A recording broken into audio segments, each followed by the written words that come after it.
Aw. All right, I would like to call to order the July 9th, 2025 meeting of the Open Space Board of Trustees. The first order of business is a roll call, so I'm just going to go across the dais here. Robinson, Here. Estrella, Here. John Carroll, Here. and Sarah. Here. I'm here too, so everyone is present. Leah, are you going to read the rules of decorum now, or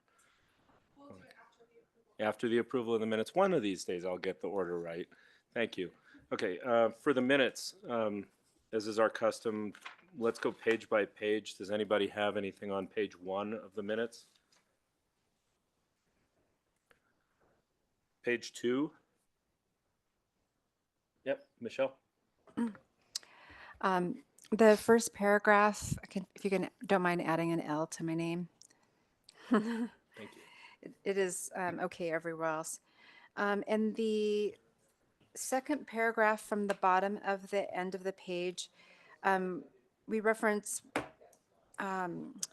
prescribed burns and how it might impact the health of our community. And the word says allergies, and it's supposed to read asthma. Okay, anybody else with page 2 issues? No? All right. So for me on page 2, top paragraph, where it says Harmon Express support, can you change that to Harmon Express support for the recommendation and appreciation of staff's efforts to keep in mind the potential of selling the rights to Boulder County where such sale would allow the county to have unity of title? And I'll make sure I send that to you in writing so you can have that and you don't have to transcribe from the meeting. Okay. Page 3 of the agenda or minutes. Michelle again. Yes, on the, I guess there's only one full paragraph, but we talk about if the new library district uses any of OSMP's current resources, and this is with regard to cost allocation. And my question really about this topic was about whether the new library district uses any city shared resources that would have otherwise been allocated, not necessarily OSMP's resources, but the cities. And you answered in your memo, Lauren, but I just wanted to make sure that was clear. Thank you. Any other page 3 minutes? Nope. Okay. Then I'll take a motion for approval of the minutes. I move. Okay, moved by Brady. Any seconds? Okay, seconded. You beat me. No, I'll second it. I was jumping the gun to say that you second before you even seconded. So the motion's by Robinson, the second by Estrella. Take a vote. We can just do it by hand. I'll abstain. I was not present. Okay, so we have 4 yeas and an abstention. Carol. So the minutes pass. All right, I'll turn it back over to you, Lauren.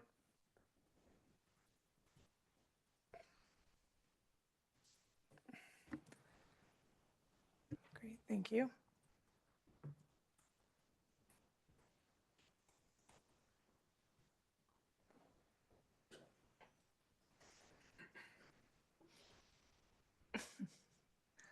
Give it a moment.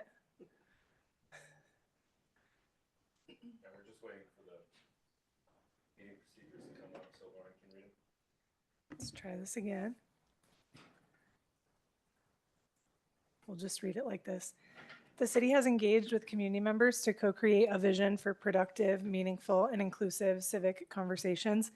This vision supports physical and emotional safety for community members, staff, and OSBT, as well as democracy for people of all ages, identities, lived experiences, and political perspectives. For more information about this vision and the community engagement processes, please visit the link below. The city will enforce the rules of decorum found in the Boulder Revised Code, including participants are required to sign up to speak using the name they are commonly known by, and individuals must display their whole name before being allowed to speak online. Currently, only audio testimony is permitted online. No attendee shall disrupt, disturb, or otherwise impede the orderly conduct of any city meeting in a manner that obstructs the business of that meeting. This also includes failing to obey any lawful order of the presiding officer to leave the meeting room or refrain from addressing the board. Only one person at a time at the podium, unless an accommodation like an interpreter is required. All remarks and testimony shall be limited to matters related to city business. No standing in or otherwise blocking the aisles in violation of the fire code or in a way that obstructs the vision or audio of other audience members. No signs or flags shall be permitted in council chambers except for one sign held by a person measuring no more than 11 by 17 inches, which is held no higher than the person's face. No participant shall make threats or use other forms of intimidation against any person. We ask that you not affix items to the podium or dais or walls or other surfaces of the chamber. Signs, flags, or other items used to communicate must be held by one person when displayed. Obscenity, other epithets based on race, gender, or religion, and other speech and behavior that disrupts or otherwise impedes the meeting will not be tolerated. In-person participants are asked to refrain from expressing support or disagreement verbally or with sounds such as applause or snapping, with the exception of declarations.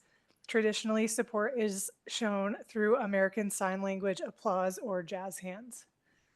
If you are joining in person and would like to speak during public comment or items identified for public hearing, please sign up at the table and we'll call you up to speak at the podium. If you're joining online, you can raise your hand to speak during public comment or items identified for public hearing. You can do that using the raise hand icon or by clicking the participants icon, then the three dots on the bottom right and select raise hand. That's all. Okay, thanks, Lauren. All right, so turning back to the agenda, the next order is public comment for items not identified for public hearing. So we have one public hearing item, which has to do with the capital improvement budget and the open space mountain parks department budget, operating budget. So if you want to speak to that item, we're going to open public comment again specifically for that item. But for any other item of public comment, you can come up and speak now.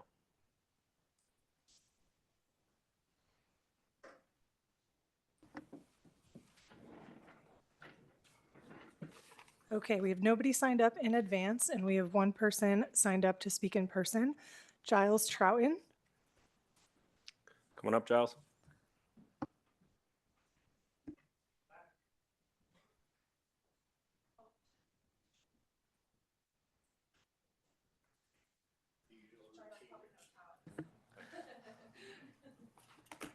Good evening, trustees, staff. Giles Troughton from Boulder. In God we trust, everybody else bring data. That's a quote from a Tom Davenport article published in the Harvard Business Review in 2006. Tom's a distinguished professor at Babson College, a fellow at MIT. It was really a seminal article called Competing on Analytics. And another quote from that article is, do you think something is true or do you know it's true? There's a lot of assertions that are made that are not backed up by data. I see that all the time, and the time I spend paying attention to municipal governance. I think we have to do a better job of that. OSMP has to do a better job of that as well. So in honor of Tom, I want to lift up the need for those metrics and reporting in municipal governance. Toward that end, I recently shared copies of articles from the IBHS study, that's the Insurance Institute on Business and Home Safety, and the Colorado State Forest Service. I shared those articles with members of Boulder Fire Rescue as well as members of open space staff. The first speaks to the need to achieve a 70% target on home hardening to prevent neighborhood spread, structure to structure. The second speaks to the 50 to 80% risk that the city of Boulder faces being in the highest wildfire risk zone in the state. I would suggest that those articles get vetted by the wildfire core team, and if they are found to have merit, they should be incorporated into the CWPP so that we establish metrics and we know where we're going. If there's not merit to that, I'm not an expert, so the staff who are experts should kick those around. If there's merit, they ought to be incorporated into the plan. I also think those meetings, for what it's worth, should be open to the public just for purposes of transparency. Next thing I want to talk about is the camping ban. A neighbor shared an article with me, or an email with me about there's still some ambiguity around the camping ban and how it's enforced in the city of Boulder. Boulder's had a problem with unsheltered folks for a long time. The Supreme Court decision, the Grants Pass decision, happened over a year ago. Boulder Police Department recently changed its enforcement protocols. The net impact of that may be to push people further out into the, where's my timer? Oh, sorry. push people further out into the areas of open space, that could be a problem. I don't think it makes sense to give somebody 72-hour notice when we might have a wildfire red flag event happening within 24 hours. So my understanding is there's not an official protocol. If there isn't, please establish one so everybody knows what the rules are. Last thing I wanted to mention was, oh, there it is, drugs. Last thing I wanted to mention was a quick update on July 4th. I think it was much better than last year in the Flagstaff corridor. Thank you for that. Good signage, good enforcement. I was up there on July 5th around midnight talking to a couple of sheriffs who reinforced the problems from the September 24 memo. They're still present. Anyway, and are we going to get a gate on Panorama Point? Yes or no? Thank you. Thanks, Charles. Thank you. There's nobody else signed up to speak in person, and there are no raised hands. Oh, we just had a raised hand come through online. For folks online, you can raise your hand. And if anybody else in person would like to sign up to speak, you can come up to the podium here. Next online, we have Lynn Siegel. Go ahead, Lynn.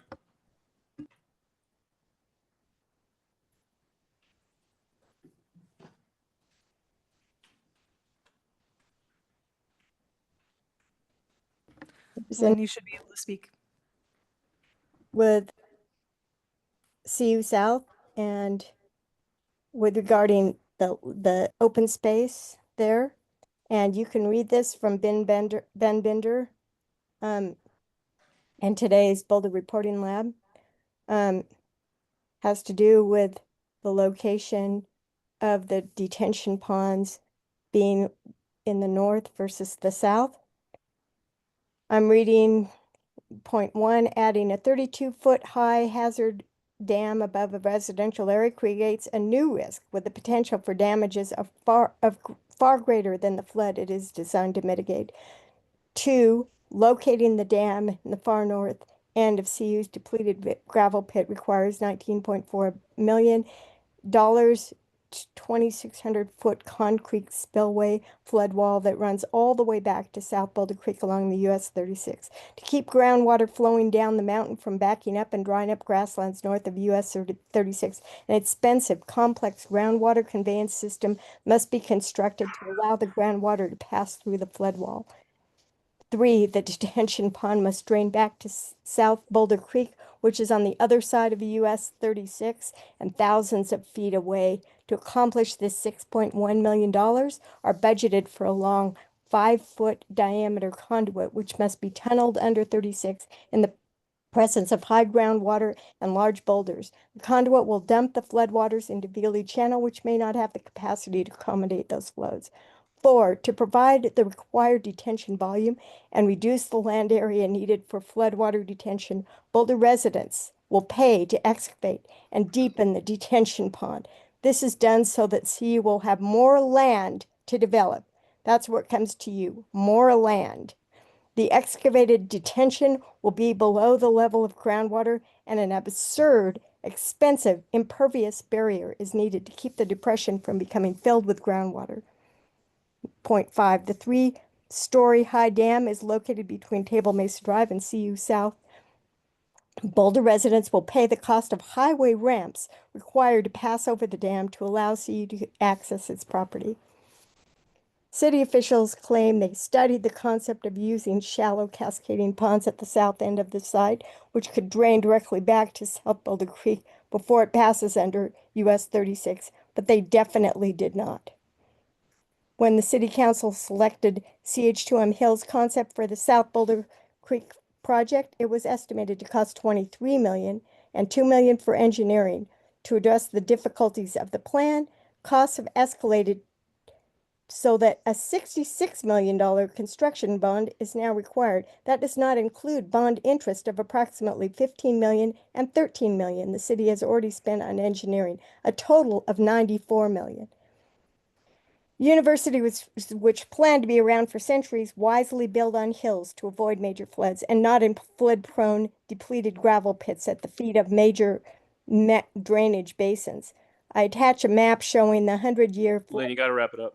You're over time. 1981. You can see this at Boulder Reporting Lab today, and Caroline Miller should never have been removed from this board, and Thank you, that's Lynn. why she was. You can Thank go. you. All right, Thanks appreciate for it. listening. Okay. All right. Okay, at this time, there's nobody else signed up for public comment. Okay. Well, with that, we'll close the public comment, go to matters from the board. And so this is for questions on or discussion of the written information items, of which there is one around Marshall Mesa Trailhead Improvement Project, an update to that, which is in our packet. And any response to public comment, Michelle? I have a response to Giles's testimony, and it's more of a question for staff.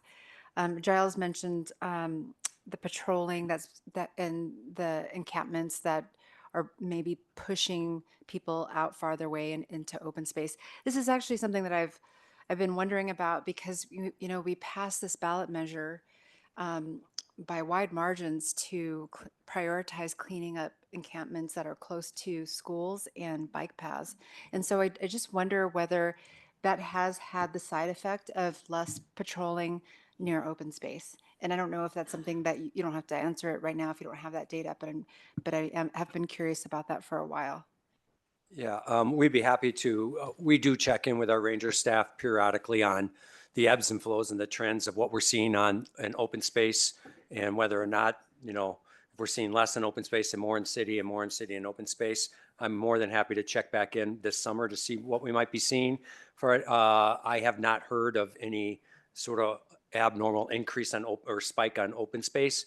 Our rangers tend to go out daily when we have the capacity. They pair up in twos and they do encampment patrol on open space every morning. It's pretty much what they do from 6 to 9 in the morning. And we are going to be having a ranger program update this fall, and we'll be happy to put some data together around their encampment work as well as another way to maybe address your question more substantially at a later time. But for the time being, I could check back on trends on spikes and see if we are seeing anything. Happy to report back next meeting. Anybody else? Sarah? Also a response to Giles' question. It's a question for you based on Giles had a question about the gate going up. Do we have an update on that? Yes, the gate is going up. That is committed to. We have a couple of staff members that's been their primary project for the summer. We are planning to report back in at OSBT on a more comprehensive Flagstaff update, and we are definitely going to report back on the gate. If we actually have a timing specific of when it's going up this summer, we'll email out you all prior to that. But I think by the August, we should have a very firm date of when we're expecting it. We pretty much have the design down of what can be feasible. Our main challenge now is at 5 or 6 in the morning and at 9 at night, how every day it can be open and closed, because the temporary solution, which is a good one, is not a automatic solution. It's more of a manual solution. So we're looking at a combination of staffing and contracting out that service for the same company that opens up the restrooms at Chautauqua, that they might come up and actually open the gates in the morning. But we are committed to you to provide a very specific date at our August meeting. And if it happens to go in before that, we'll definitely email you. But yes, it's happening.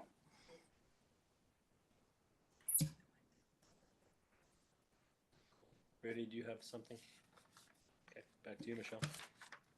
Okay, I have a couple of things regarding Marshall Mesa that was in the written packet. Looks great. Thank you, and I can't wait till that comes in this fall.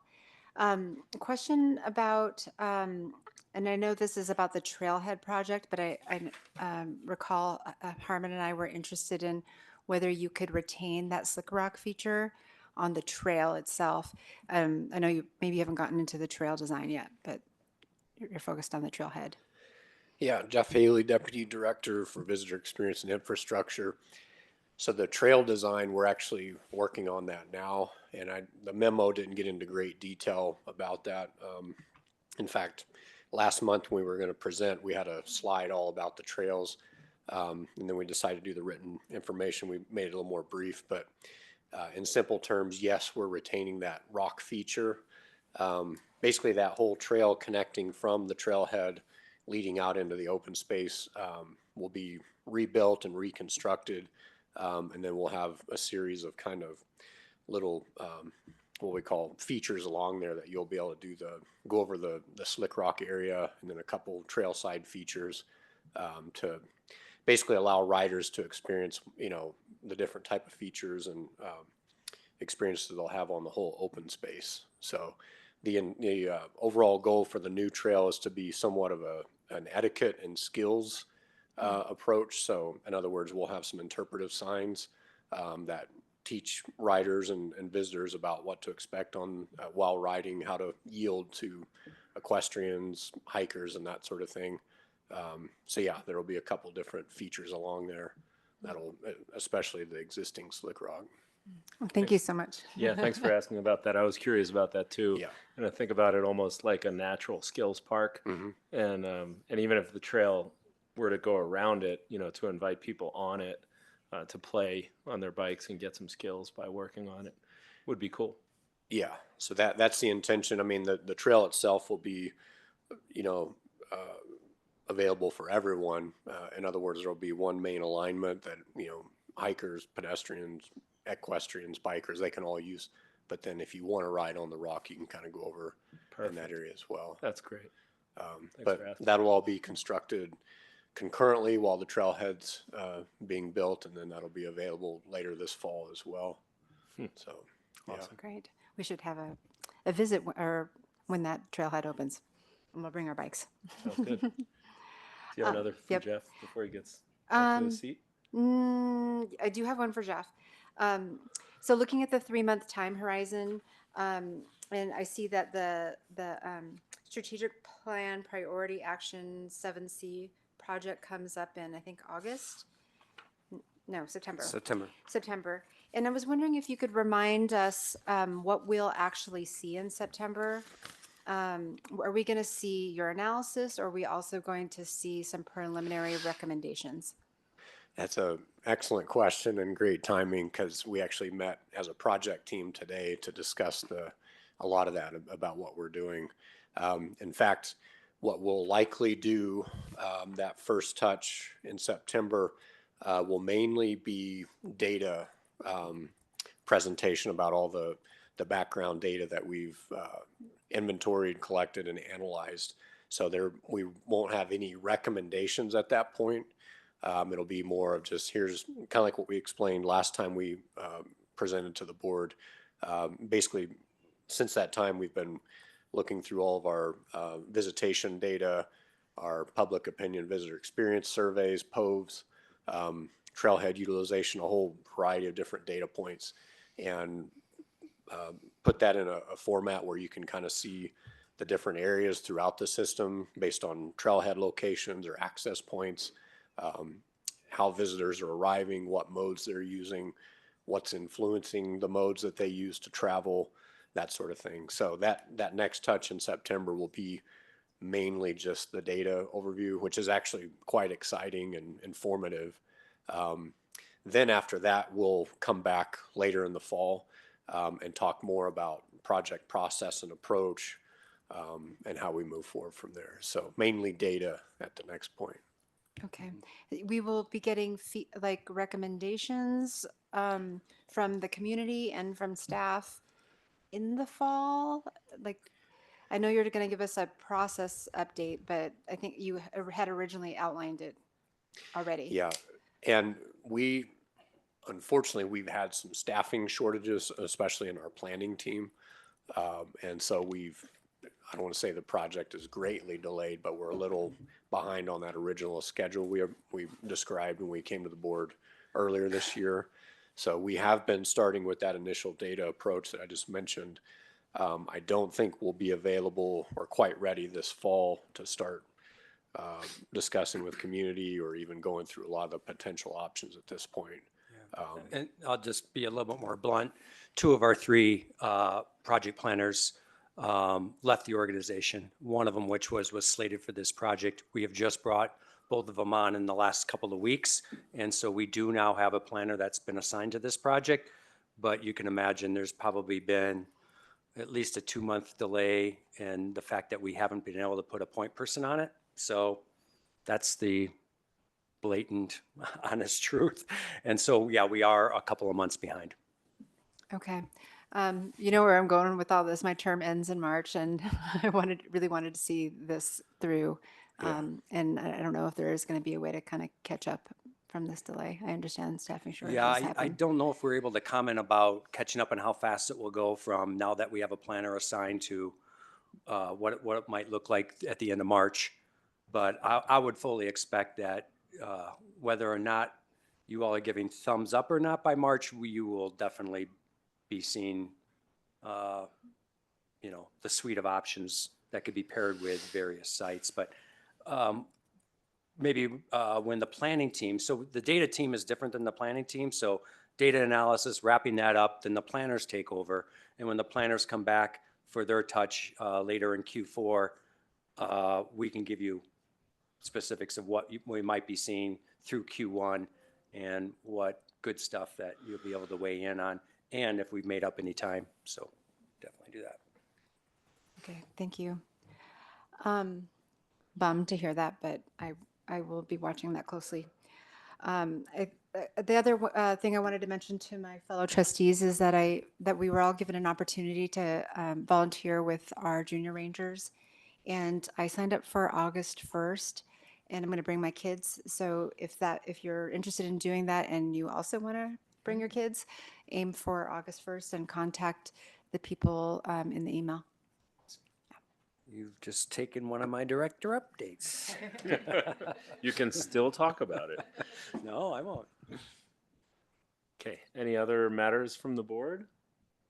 All right, well then, we're going to move on to item 5 on the agenda, and that means I'm going to turn it over to Dan. Yeah, which is actually Lauren in this case. And in fact, Lauren is taking what? 1, 2, at least 2 of these things tonight, and as well, so she'll be cutting the rug in between her sites. But yeah, so culmination night, right?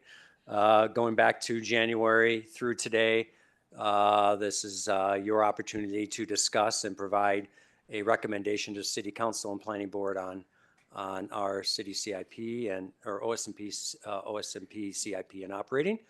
So to bring us home on a very brief presentation will be Lauren. Great, very brief. Thanks, everybody. We're here for the final review and recommendation from OSBT on the 2026 CIP and operating budget. It's been a long, fun, lovely road with you all, and we had a very robust conversation last month, and we're able to address some additional questions in the memo, so hopefully that sets you up for your deliberation and recommendation this evening. After tonight, we'll proceed to Planning Board in mid-August and then City Council in the fall. So very quickly, I'll just update you on the budget development process, what's been going on the last few weeks, any changes to our budget materials since the last packet. Just give a quick highlight of our recommended CIP and operating budget, and then shift into clarifying questions, public comment, and then recommendation. So last month when we spoke, we were really looking at the top 2 parts of this circle, the operating budget and the CIP. And tonight is when we look at the whole picture and make a recommendation. The fund financial that's attached to your packet is the most up-to-date point in time information, which does include some changes from last month. Last month, we announced at the meeting that a hiring freeze had been announced. That happened between the publishing of the last packet and the meeting. So we have been doing the work of assessing what that means for our work plans. You just heard a comment about a project delay and what sort of dollars will be saved out of the current year budget from that strategy. So now we can share that we estimate the combined savings from the hiring freeze to be around $1.4 million in the current year 2025 budget. How that gets managed is still a question. We're still working through that. So council is going to receive another revenue update in a couple of weeks, and that will look at the annual revenues collected last year, and then what the monthly revenue reports are looking like in the current year, how much slowdown we're seeing, and what we need to react to.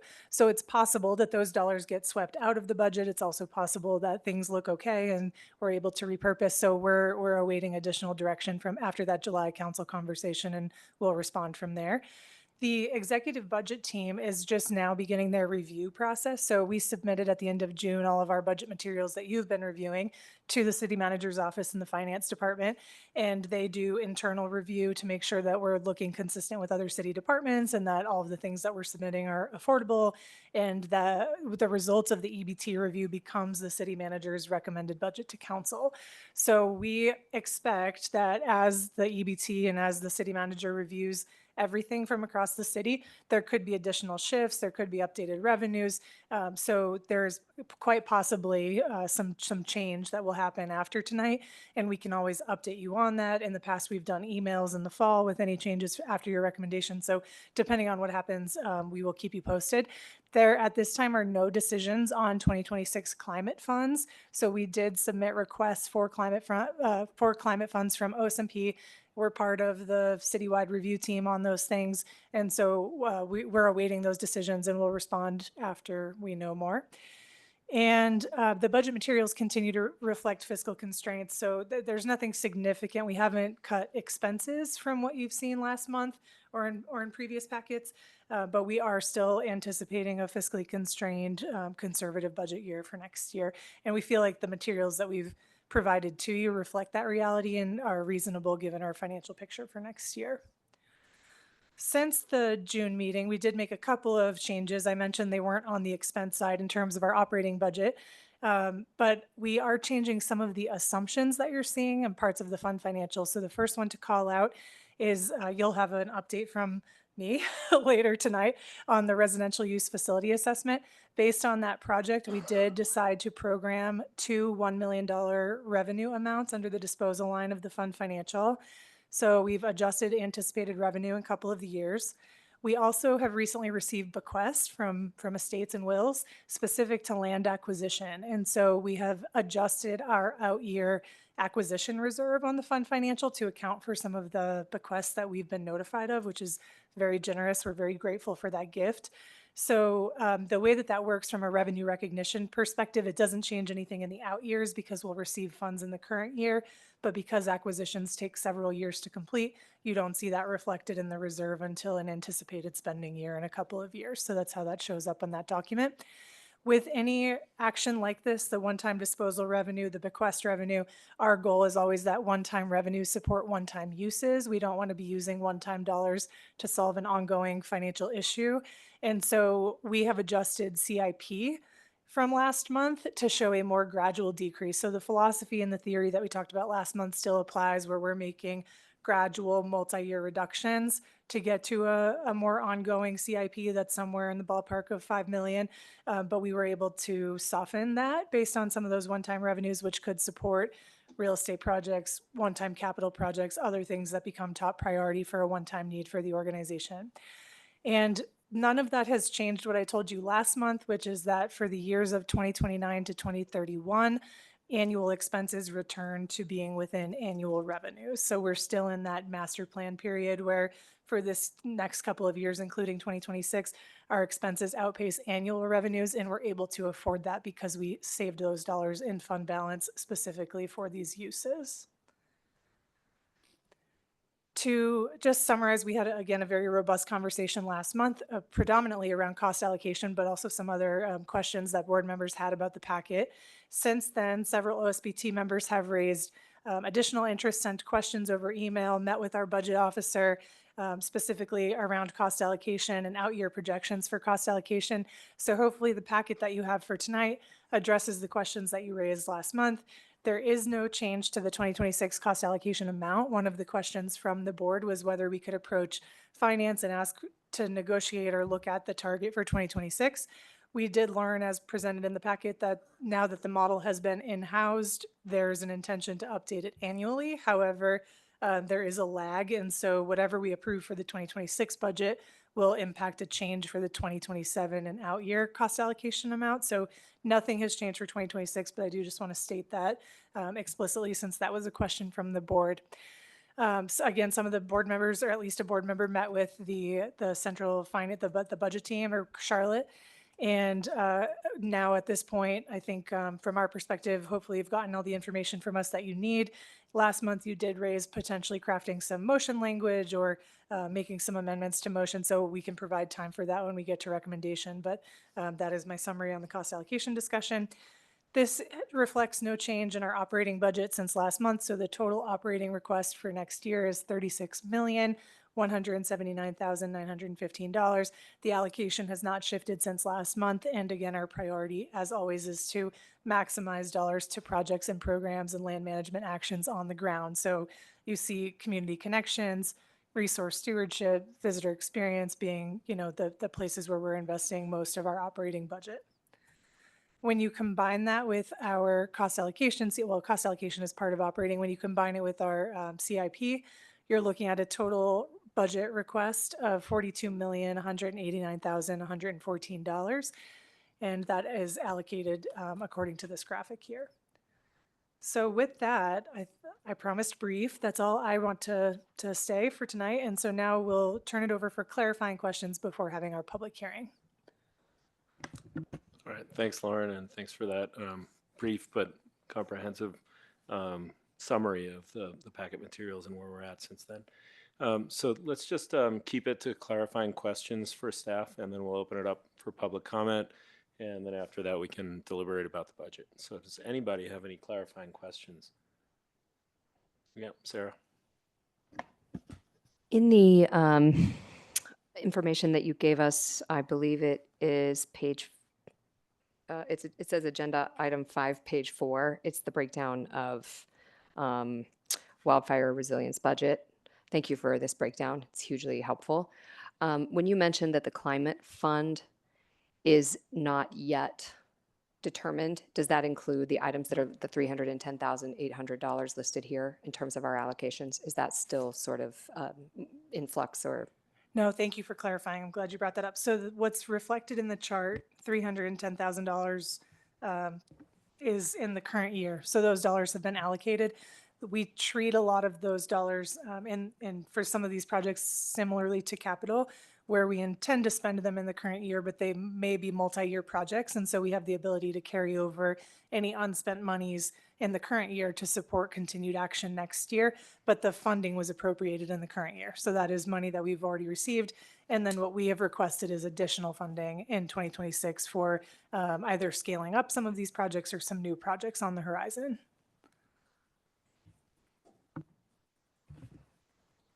Other questions, Brady? I have a clarifying question. I think I just didn't understand on agenda item 5, page 2, the last full paragraph. You talk about how, well, OSMP is funded almost exclusively by Open Space Fund. Other departments have multiple funds supporting their annual budget, and looking at the Open Space Fund amount, it may appear there's more allocated costs, but if combining multiple funds supporting other departments, the allocation is comparable based on modified total direct cost. I don't understand that statement. And as I'm tracking it, I'm thinking, okay, is cost allocation tracking by fund, or is it tracking by department? Because it certainly seems like in our financials, it's by department. Incidentally, I did request the cost model 2 days ago. I don't have it, so I don't. We can talk about that more later, but I just don't understand that part of the packet. Okay, yeah, thank you for asking. And I own that I wrote that, and that is convoluted. I'm not making any editorial statements about that. I just Thank don't you. get it. I need help. No, I'm glad you raised it. So what I intended to say there, for example, I'll use Parks and Rec as an example. I believe they have 5 or 6 different funds and that make up their budget, right? So some of their programming is funded by sugar, sweet, and beverage tax. Some is by fees at the rec center. And so when you look at the cost allocation totals, the question was around, are we being charged proportionally, or are we being charged similarly to other departments based on our share of budget?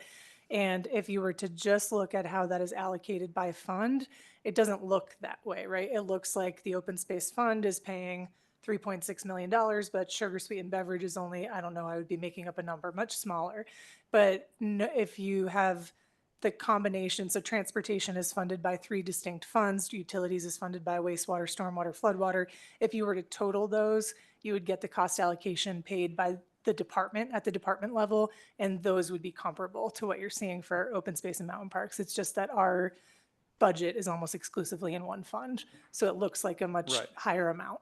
Okay, Yeah. so when you cut it by fund, it doesn't look equitable, but when you cut it by department, it does, Yes. is what you're saying. Yeah. And my understanding was that the cost allocation model is a complex, multi-factor tool / model, but that is highly correlated with FTEs and other things that are tracking by operational budget, not fund. Yes, and I don't wish to editorialize Charlotte, but I'll try to restate what she told me the other day, which is the general fund is allocated about 50% of eligible costs, but there are costs that are not able to be allocated across all of funds based on, whatever the makeup of that cost is. So when we keep repeating like modified total direct costs, it's to clarify that if you were to just look at the total approved budget amount or the total of the indirect services amount, that wouldn't be the amount included in the cost allocation plan. So there are some costs in there that are unallowable or are not included in the way that they're allocated across all departments. But what you're describing is accurate, that if you roll things up to the department level and you look at modified total cost, which is different from total city budget, that it would be comparable across all departments, just to add further complexity to that. That is Yeah. a little hard to parse. Yeah, I'll it admit. is. And my understanding is that it's about 40 million needs to get paid for out of cost allocation, of which half or 20 million comes out of the general fund, and the other half comes out of the departments and subsequently the funds that fund those departments. Yes, I don't know the 40 million off the top of my head, but the process you just described is accurate. Okay. And a little tricky to understand. Yes. And we have not seen any documentation related to this model at all, to my knowledge. Okay, thanks. Okay, not seeing other questions? Okay, Sarah's got one more. Now Does that- anybody have one before Sarah gets her second? Yeah, go. I did have one. I always question whether it's a clarifying question or not, but I think this one is. When I look at the fund balance going to 2029, am I reading it right that the balance after reserves continually drops to like 1.4 million through 2029? And is that normal? I recall the fund balance staying pretty flat in previous years. This seems like a pretty steep decline. Yeah, it's a great question. So in general, our general approach, we're collecting taxes and we want to make sure that in doing so, community members are paying in through sales and use tax. We want to make sure we're putting those dollars to use for the open space mission in the year that they are collected as a general principle. So, in general, we want to see that we're spending within annual revenues, but that we're spending most of what we're collecting. We do keep, because of we're very sales tax dependent, which means we're very impacted by cyclic economic conditions. We also are very concerned about fire and flood and emergencies, so we do keep a reserve. Up until recently, we kept a reserve at 20% of operating in debt, which we have decreased to 16.7%. So the amount of reserves is decreasing, which is not the whole answer to your question. The other piece of this is that when we were going into the 2019 sales tax extension, we were unsure if that was going to pass. We didn't budget for it. And so when those dollars came through in the first few years, we were able to set aside funds to support Tier 1 master plan strategies. So we more or less stored fund balance for a few years so that we could pay for some big ticket items, some major projects over the time period that we're in now. So we are outspending 2026 revenues and our 2026 expenses, and we're doing that by spending down that excess fund balance that we had been saving up to do that. So you're correct that over the next 6 years, ending fund balance after reserves is decreasing. If the question is, is that, you're obviously, whatever your opinion of that is completely valid. We would be looking at that bottom right-hand corner, that 2031. We would want to show that we're spending most of what we're collecting in taxes over a 6-year period. So between $1 and $2 million is normally what you would see at the end of 6 years for our projections. Okay, that makes sense. Thank you. Did you have any questions then, Michelle? Okay, Sarah. Now that I understand that this is a 2025 wildfire resilience budget, and the total is 3.7 million plus, It does, as you say in the memo I was asking last time, to the primary question is, do we have enough to cover our costs? I'm not clear from this if what the answer to that question is. So is the answer yes? And then second follow-on clarifying question is, are any of these areas being significantly increased or decreased in the forecasted 2026 budget that we're being asked to make a recommendation on today? Thank you. So I think the second part of that is maybe easiest to answer. For 2025, our goal is to match that contribution in the 2026 budget. So the way that we consider our fiscally constrained environment, and we have in the master plan, there were 3 versions. There's a vision plan, an action plan, and a fiscally constrained plan for how we would implement the master plan. So in fiscally constrained times, our goal is that we are maintaining our investments in tier 1 strategies. So climate and wildland fire would fall into that category where we are reallocating and reducing in other areas in order to retain our investment in this area. So we expect 2026 to look substantially similar to what you're seeing for 2025. Your first part of your question is a little bit broader, and I think part of that relates to role clarity and what's ours compared with climate initiatives, compared with fire. And based on the commitments that we've made, we feel like we have adequate funding to do that. That is different from what else could we do with the unlimited dollars, right? So for a lot of these, we have options to scale up in a future state where more funding becomes available. But my understanding, and feel free to comment, Dan, is based on what our work plan is for 2026, we feel like this is adequately supported. Yeah, a couple of things I want to add, that these are what we are viewing as more the direct costs. There's other indirect costs that we didn't micro kind of capture. I mean, to support this organization, all these staff people, they need HR, they need, finance, they need a lot of central services.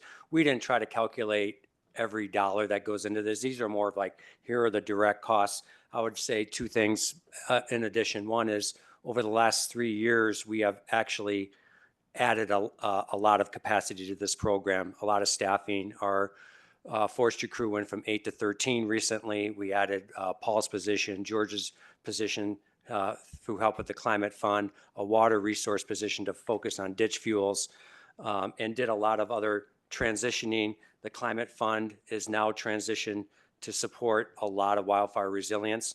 So what we have done over the last 3 years is look structurally of how we want to structure ourselves. And now it's like full-on implementation. So we feel good about the structure we put in place. And now it's all about taking advantage and putting the programs in place. And last thing I would add is that, is this enough to do the job? It's kind of an inverse kind of question. This is what we have, so we will do the job up to what we can do with this. So it is, obviously if we felt like we needed to do more, we would look across the organization and see, is there some temp staff that don't need to do that but could do wildfire instead? Yeah, and the answer is yes to that. In 2026, we'll have a second year of a first time having a temp person work on wildfire resilience.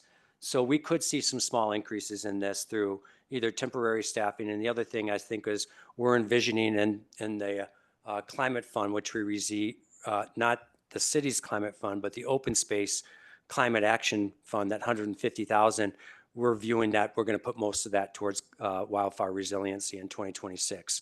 So these numbers actually might go up a little bit from this year. All right, not seeing any more questions from the board. Let's open it up for public comment, just public comment directly related to this item 5, which is the operating budget and the CIP conversation. We didn't have anyone signed up in advance. There's one person that's going to speak who's here in person. If anyone online wants to speak, go ahead and raise your hand and we'll call on you next. But Giles, if you want to come on up.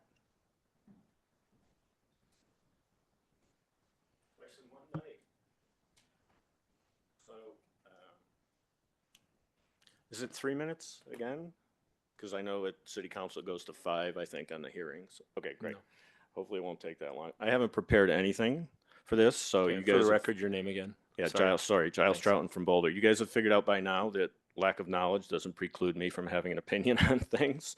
I didn't look at this stuff for more than 10 minutes before I put some thoughts together, right?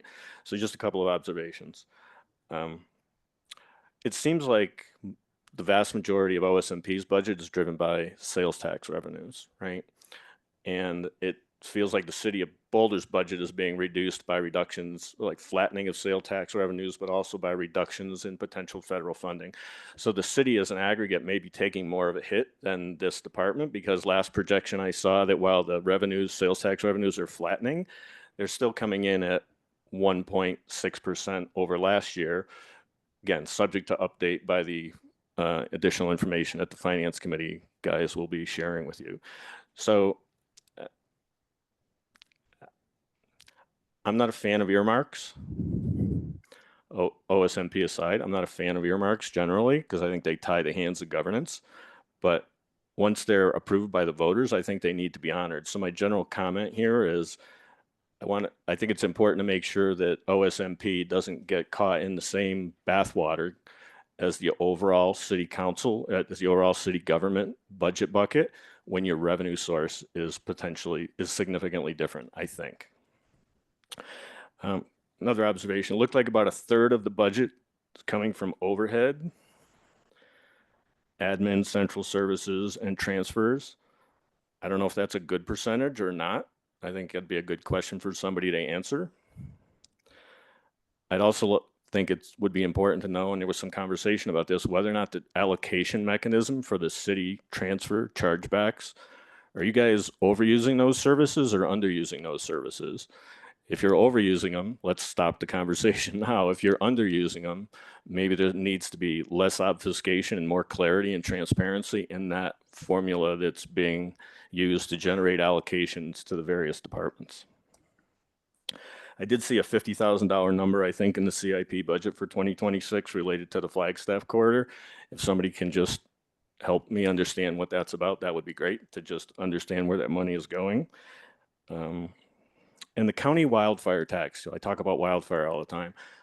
I don't know if this is an appropriate question for you guys or not, but I wonder how much of the county wildfire tax money is being allocated to the city of Boulder.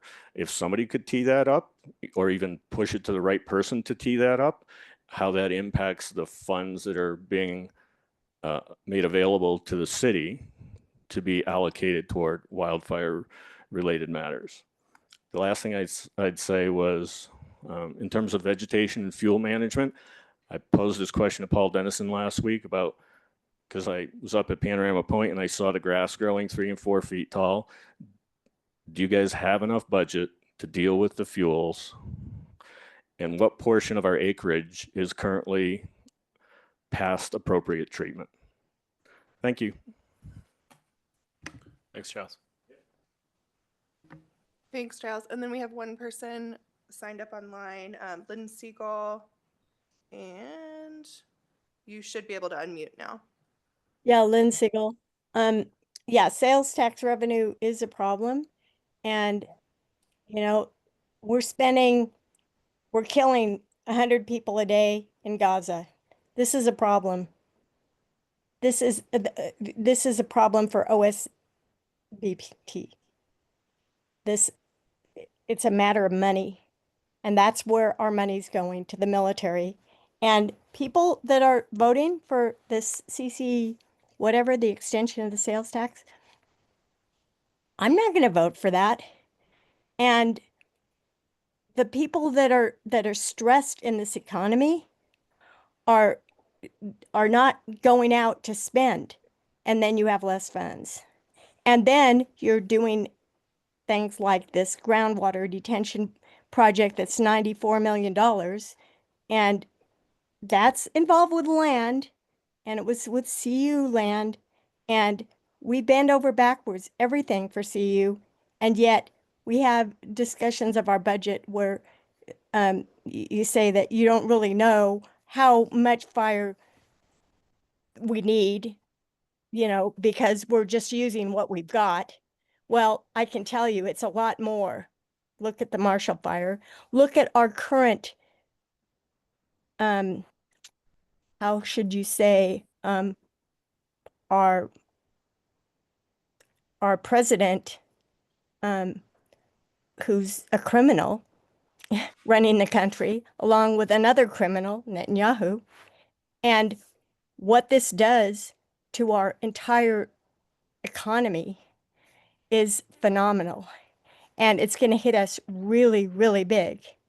And so we can't make mistakes. Like I'm burning hot here right now. The city of Boulder put in a $25,000 air handler because I'm eligible, for the affordable program, and I won't use it because they could have put in a $7,000 mini split and gotten the same thing. So I don't trust the city as far as I can throw them, not for a moment.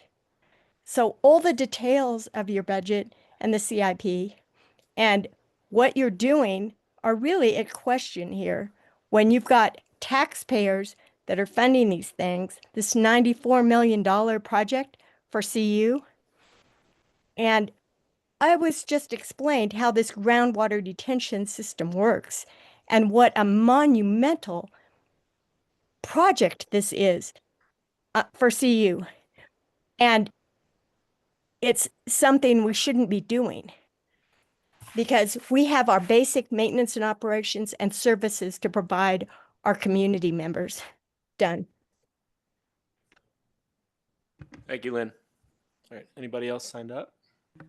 No one else has their hands raised online, and I don't think anyone else in person wants to speak. Okay, thanks a lot. Appreciate it. All right, so I'm going to close public comment now on this item and bring it back to the board for deliberation. And I want to commend Brady for all of the extra work that he's done, helping to educate himself and by extension, all of us on the board around this budget process over the last few months and throughout the year. And I wanted to give you the chance, Brady, to speak first about some of your thoughts on the conversations you've been having, even with central services around allocations, so and Okay. other things. But I want to open the floor to you. Thank you. Appreciate that. And hopefully I haven't been too much of a pain in the ass to the staff. So Charlotte and Dan made time to have a 30-minute meeting with me. And I wrote up some notes that didn't feel like I comfortable just blasting you guys with it. But I thought I'd share a few kind of highlights and just a few observations. So we already talked about how 50% of cost allocation comes from the general fund, and then roughly 50 comes from other funds. It's, as you said, it's updated annually. We kind of dug into that. And indeed, when cost allocation as a function of our operating budget is going up by 9% in 2026 and projected to go up 24.7% in 2027. And that is the point at which the model indicates we are paying our own way, if you will. So when we instituted the new model, it indicated that OSMP was underpaying by a lot. And the executive budget committee or group recommended a tiered implementation so that it didn't all hit at once. Although I have to say 24.7% 1 year is still quite a bit. This packet had projections out to 2029. The last packet had projections out to 2031. And in it, after the 24.7% jump, every year was projected to have a 5% increase as a function of the operating budget. So by the end of 2027, if it goes up by that amount, that will be the true amount OSMP should be paying as per the new model. I asked, and in the packet, incidentally, it also mentioned, well, the 5% is just kind of for planning purposes. Well, nothing else is going up by 5% every year. And so to me, it says that somebody in the budget process got to put the 5% increase in first, and then everything else had to kind of fit around it. That's what it appears to me to be. Charlotte confirmed that there's no internal ceiling or cap on what percentage of the OSMP budget can go to cost allocation. So again, during this process, roughly 6 cents on the dollar of operating dollars that came out of the fund went to cost allocation a number of years ago, and by 2031, 14.3% will be of cents on the dollar will be going into cost allocation with no cap, either a kind of guidance or a hard percentage ceiling, nothing. There's nothing to that. Basically, the budget group gets to make a decision about it, and the model does what it does. And again, I haven't seen the model or any kind of iteration of it. And to my knowledge, that I don't know if there's a audit process, to what degree there's transparency. I think Giles made a good point. Like, to what extent are we actually over or underutilizing the services that we're paying for? Anyway, so Charlotte emphasized the city's awareness of the need for an ongoing review of this, but there's no explicit guidance or threshold. Okay. And then I mentioned what I did last time, which is that we have a fiduciary role tied to the voter-approved dedicated tax funds, and that I think one of our explicit jobs, we have two things that are named. We weigh in on disposals, and we recommend a budget to city council, right? And I think implicit in that recommended budget is our responsibility in ensuring that the voter approved taxes are being used in good faith for the purposes which the voters approved. And I did wonder if our relatively flush fund balance and our relatively flush revenue streams looked, like a nice way to balance everything. And because we've got a very complex cost allocation model with no transparency to date to this body, I have no idea if you can put your thumb on the scale a little bit on one of the cells in Excel. I mean, I just don't know how it works. But if I were a budget manager and I was trying to figure out how to make everything square, I'd go to the department that was more flush. That's just human nature. And so again, there's, Dan was on that call too again, and he shared that the OSMP is already undergoing a 10% staff reduction to prepare for long-term budget pressures, which I understand is saving us 1.4 million in this upcoming fiscal. I was speaking more throughout the whole 6-year fund financial. Okay. The we found 1.4 savings is what we're expecting in 2025. Okay, and there will be more to come.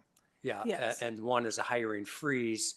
The reduction is actually eliminating positions as attrition happens. Right. So, yeah. So there's pressures we're finding, not in substantial savings. 1.4 million in 1 year on 3.6 is quite a bit. That's a lot of money. And meanwhile, the projections of our cost allocation just march ever onward and upward. And again, we don't have any visibility. Is that $40 million central services nut? Are they on a hiring freeze? Are they under the same constraints that we are? Apparently they are. But again, it's just, so these are questions.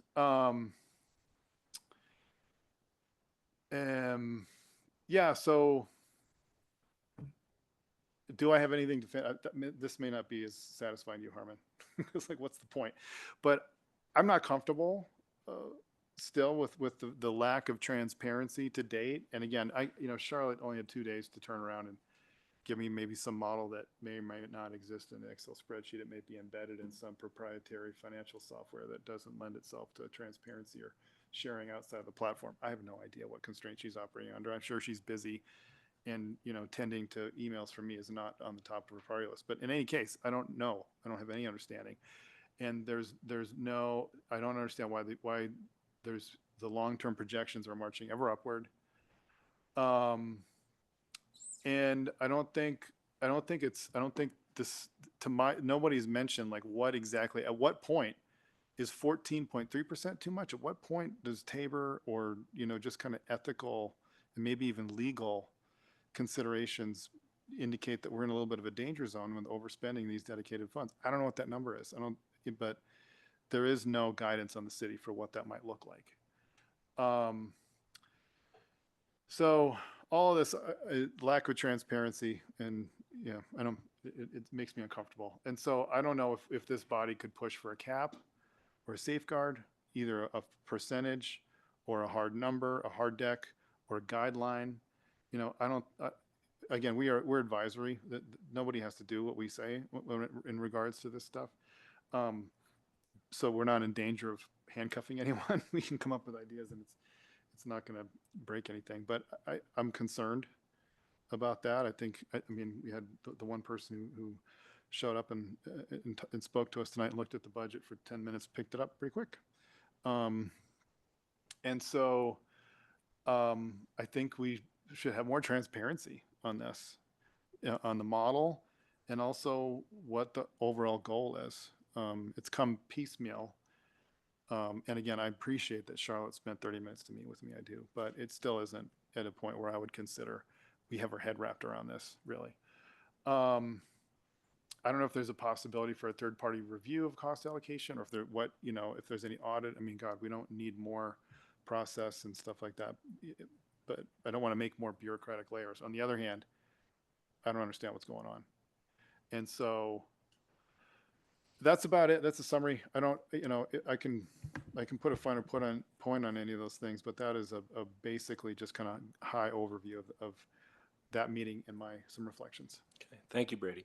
And I want to jump in here right now and just respond a little bit. So one of the things that I've understood from the presentations we've been given by staff is that cost allocation comes from when we use the services of other departments. So for example, if we are doing an open space purchase and the city attorney's office has to write the purchase and sale agreement for the open space department, then we pay the city back for the city attorney's time. And so the notion that cost allocation is all just money down the tubes seems to me to be flawed to begin with. That, you know, there's got to be a breakdown as to how much of the costs that we pay in allocation are actually directly related to the open space purposes of the department. And so I think that talks to the transparency that you're asking for, and we don't have that, as you said. We've got a general sense of how it works. We don't really know how it breaks down in real numbers. And so sort of with that as a jumping off point, you know, I would be comfortable, and we talked about the options about, you know, whether, you know, if you don't like it, you can always protest vote and say, no, I'm not recommending this budget. And that can go to city council as a message, right? Another way to do it might be to craft a resolution to tack on to the recommendation, where even if you vote yes, you know, you might think of some term or, you know, some terminology, some language that you might want to suggest to ask for that kind of and so that, you know, maybe I'm not sure I'd support. I'll put my cards on the table. I'm not sure I'd support a hard cap on cost allocation, but I would certainly support you if you wanted to ask for a better explanation, A, of, you know, how the allocation breaks down next year, and B, a recommendation that the allocation actually be programmed out in a way that seems to track better with the expenditures and the operations of the department. Because if we're going from 6 to 14.5%, you know, we're seeing a 250% increase over 6 years in cost allocation. There's got to be a better explanation for that. That was 10 years, but yes, agreed. Okay, so, you know, that's kind of where I'm comfortable going. You know, I do appreciate all the work that we've seen staff do. To be clear, I didn't mean to insinuate that that's money down yeah, the whole. I didn't think and I also don't want this to be an us and them Yeah. kind of thing. We're all in the city together. And you're right, when we utilize central city services, that is for the purposes Right. of the tax. But it doesn't answer the question, why does it keep marching up? What has Yeah. changed? Exactly. So, yeah, I guess to just put my cards on the table, you know, I'll vote to recommend approval of the budget tonight. But I'm also happy to sign on to a further resolution, you know, and the board further resolves that, you know, some recommendation to council about what we'd like to see next time around. Okay, cool. Anybody else? Do we want to continue deliberating? Thoughts? Michelle, did you? Oh, John, you're No, ready to sorry, go? I for it. pressed the button first. Okay. I think I agree with Harmon in a lot of ways, right? Like a lot of large organizations have to have some sort of cost allocation. And in theory, we're getting valuable services, whether it's IT support or legal support, right? From that. And it feels like we're upset that, you know, we've seen it more than double in the last 10 years, right? And we don't have any visibility into why it has doubled over the last 10 years. Are we getting more support resources that we want, or is this just, you know, it increasing for services that we aren't needing or using? So I would be supportive of approving the budget as is, but also would be open to adding language to it to get more clarity or visibility into what this cost allocation is.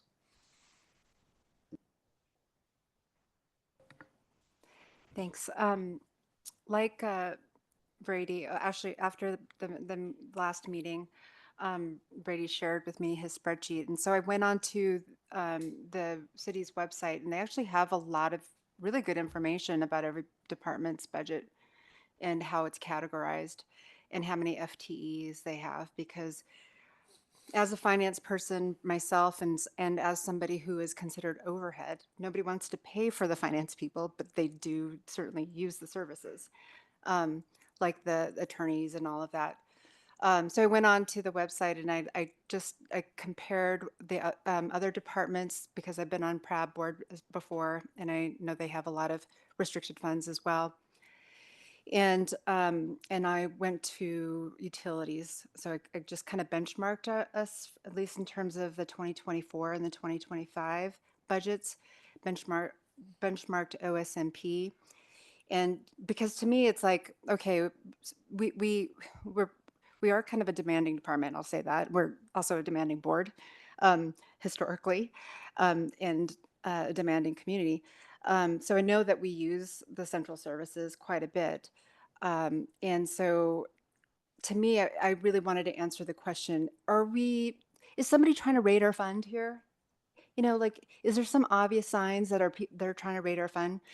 But when I looked at it by department, I'm like, actually, ours is lower, has in years been lower than other departments, and as measured by FTE. So Parks and Rec has a lot of seasonal workers, just like OSMP. They hire their lifeguards every summer, and their camp leaders and all of that, as we do our trail crews. And so when I looked at those benchmarks, I was like, nothing's out of whack. There's nothing nefarious going on here, from what I could tell. Like nobody's looked at, hey, open space has this big pot of reserves. Let's jack theirs up 40% and bring everybody else's down. I didn't see any evidence of that. That's how I gut check whether the numbers more or less make sense. In terms of wanting visibility into the model, um, and how charges go through, like at some point you have to model these things. And just the example of what you mentioned earlier, Dan, about about who's going to open the gates at Panorama Point. Oh, well, maybe it's going to be the person who opens the Chautauqua bathrooms. Okay, so there's a contractor who opens the Chautauqua bathrooms every morning, which I think is probably a bill that Parks and Rec pays for. And now we're going to use that same contractor, but we're going to use a bit of their time. And now we need to allocate that $10 every day that they open, and twice a day to open up our gates. Like that just drives me nuts. Like that's what makes government big. You overanalyze every little bit, and all this time and brain damage goes into trying to calculate every single penny that every department shares, and that will probably cost you 10 FTEs right there just to track all of that stuff. So my approach is like, okay, does this overall make sense? And gut check it with, is this being fair to all of the departments that use city services? Is it broadly correct in terms of its methodology? Like if you're using the number of full-time employees, or you're using the number of seasonal employees, or you using, because you eventually have to model it in a way that makes it simple. And so I feel comfortable without knowing every single billable hour that gets transferred from department to department, and for task by task, to that the allocation methodology is fair. And so that's not something that keeps me up at night, but I did want to do the analysis to gut check it, and I feel comfortable with that. Can I respond? Yeah. Yeah, good points, Michelle. I think it's a good discussion. I would just say that I don't think we have to find someone in a black cape with nefarious intent to call the question. I don't think there's any evil intent here. And if, and it also is potentially possible that nothing is out of whack or everything's out of whack.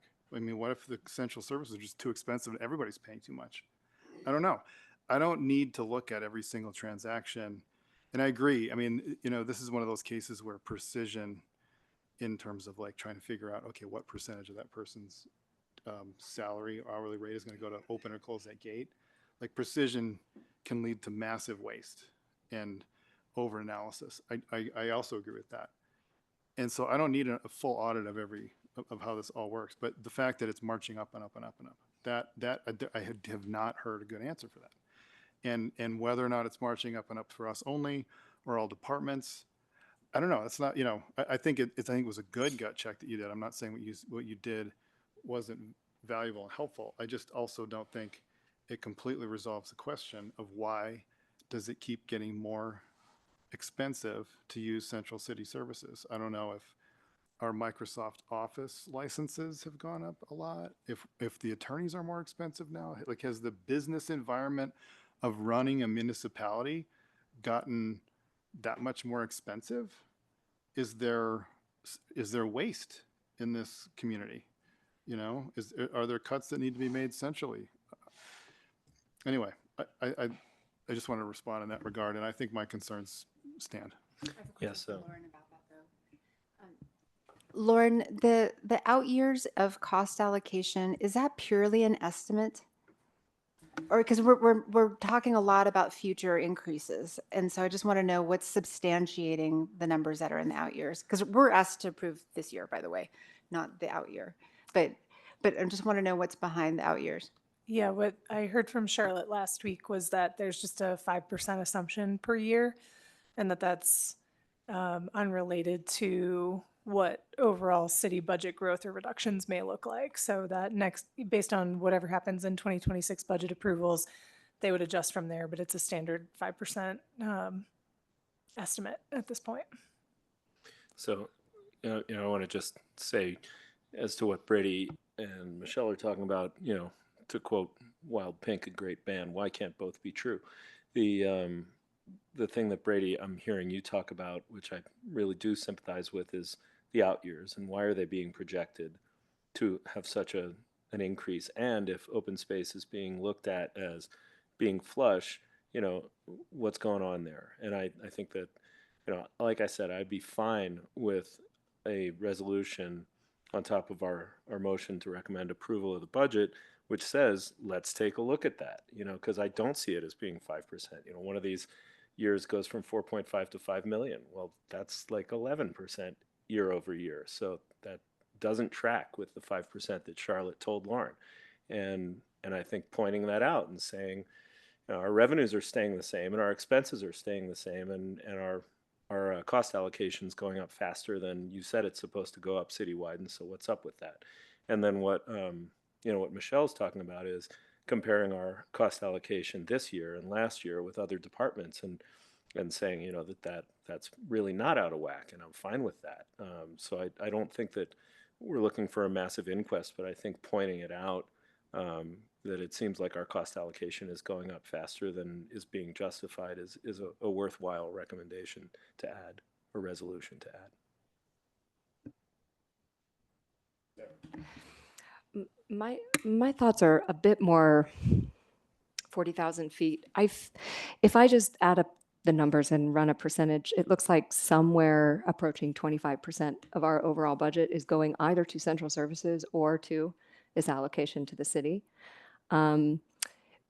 We're an open space department. Our job is to make sure that the campers are behaving and that the roads and the trails are safe and that we have the proper infrastructure and that we have inclusive community spaces. It seems absolutely absurd to me that we are spending this much money on any combination of things that involve accounting and legal and what I think are defined under HR, all these things defined under central services. I'm an entrepreneur. I run lean and mean all the time. I can't even comprehend how we're spending this much money. I understand that we are a government agency and that there is more cost that is incurred to maintain the infrastructure that maintains the overall open space. But I do, just my personal gut check is that, especially when I'm looking at we're spending less than 10% on fire resilience, and we're spending almost 25% on central services and these types of things. It's not adding up for me, and I haven't gone to look at percentages across all of our different areas. I think it's in here in the chart. I'm just trying to keep up and move fast. I'm not a finance person. As I said, I'm an entrepreneur. But yeah, the transparency is important. But if I'm going to share my personal opinion, I just think we're spending too much on all of this altogether. And I'd like to see it reversed. I'd like to see 10% spent on a combination of central services and everything that we need to maintain this department, and then actually have money going to programming and services and infrastructure for the community, especially when we're talking about protecting the community, where fire resilience, for example, is concerned.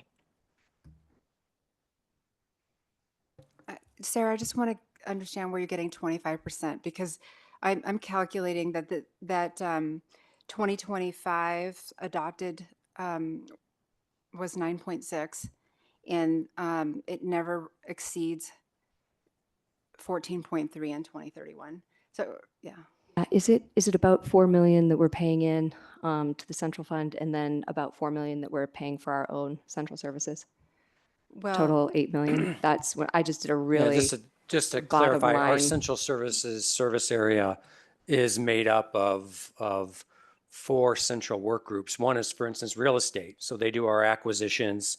They handle all of our real estate work that has to be done either legally or to protect our land. So I would view as a real estate as a very integral program, and not just like administrative to kind of keep us afloat. It's a very, and that's a 6-person work group in central services. So my view would be essential services. I wouldn't look at that as an overall sort of, do we need this kind of thing? Like, and planning and design is in central services. So the group that's supporting a lot of the work that we want to get done, they're the project managers weaving through getting things approved so we can then go ahead and implement that. So that's another big work group under central services. So it's, and then, yes, there is some business services, but business services is even reservations for all of our facilities.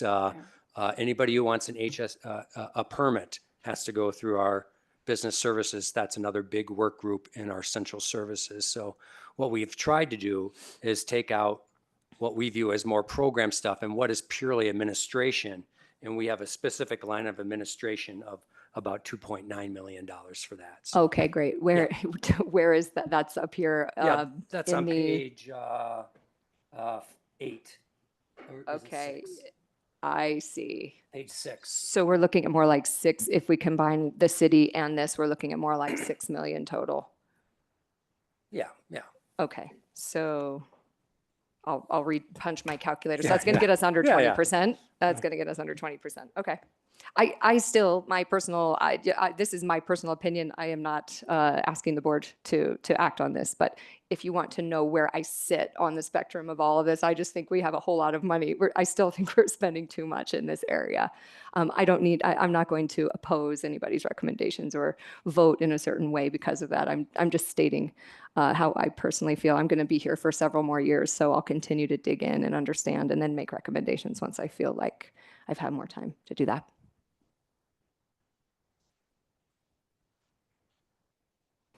I mean, I think the feeling here is that the city budget is quite large, which it is. It is quite large. We have a lot of workers and we have a lot of processes and bureaucracy. And by the way, we add to that. Every time we ask for a meeting with somebody in another department, or every time we bring up an issue. I mean, my big issue is 7C. I want to have interconnected trails. So I know that I'm creating more work, and sometimes that also means more process. And this is not is not at all comparable, but in the nonprofit world, people look at your financials, they look at your 990, and they don't want to see more than 25% go to overhead. Because they want to see, 75 cents go to, of every dollar to go toward the programmatic needs of whatever that charity is supposed to be doing, what their mission is. And, you know, the reality is like enabling, being in the inner workings of nonprofit, enabling the programmatic work is hard, especially as when it's smaller, in the administration of these programs take a lot of they take a lot of back office support.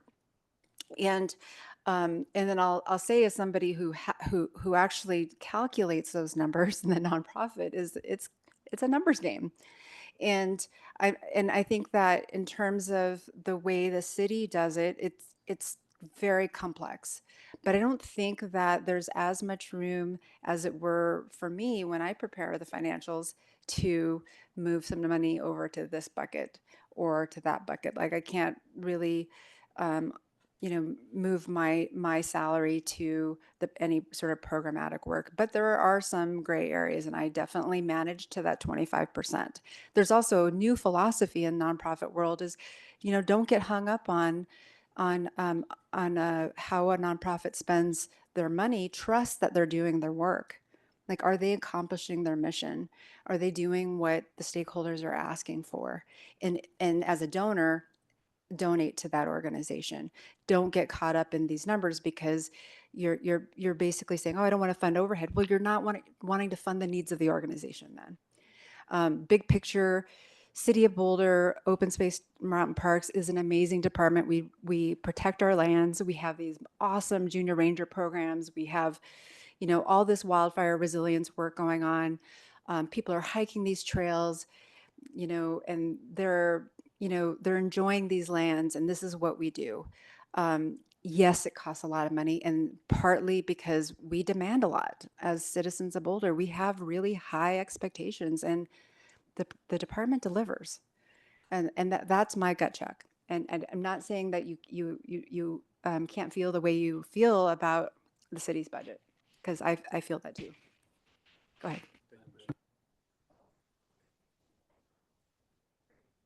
2 points on request. Thank you, Michelle, for the comments. First point, I have anecdotal evidence that I'm not just sitting on a board hallucinating. There are staff people in this department and others who I've talked to who agree that this march of cost allocation ever up and up and up is a concern. And I've even heard from people in another department they wish they could hire their own attorneys because they'd be cheaper. And they wish they could go source their own services. And that's a bit of a red flag too, right? And you got a leader who's feeling the urge to get out of maybe they're in the wrong line of work. I don't know. I'm not going to out this person. But so anyway, I have anecdotal evidence that I'm not just sitting on a board hallucinating, number one. Number two, I think more visibility is warranted. It may be the case that this department has been woefully undercharged for the entirety of our history, and that the actual number should have been 12% or 14%. And to Michelle's point, there's certainly credible reasons why it might march up and up and up.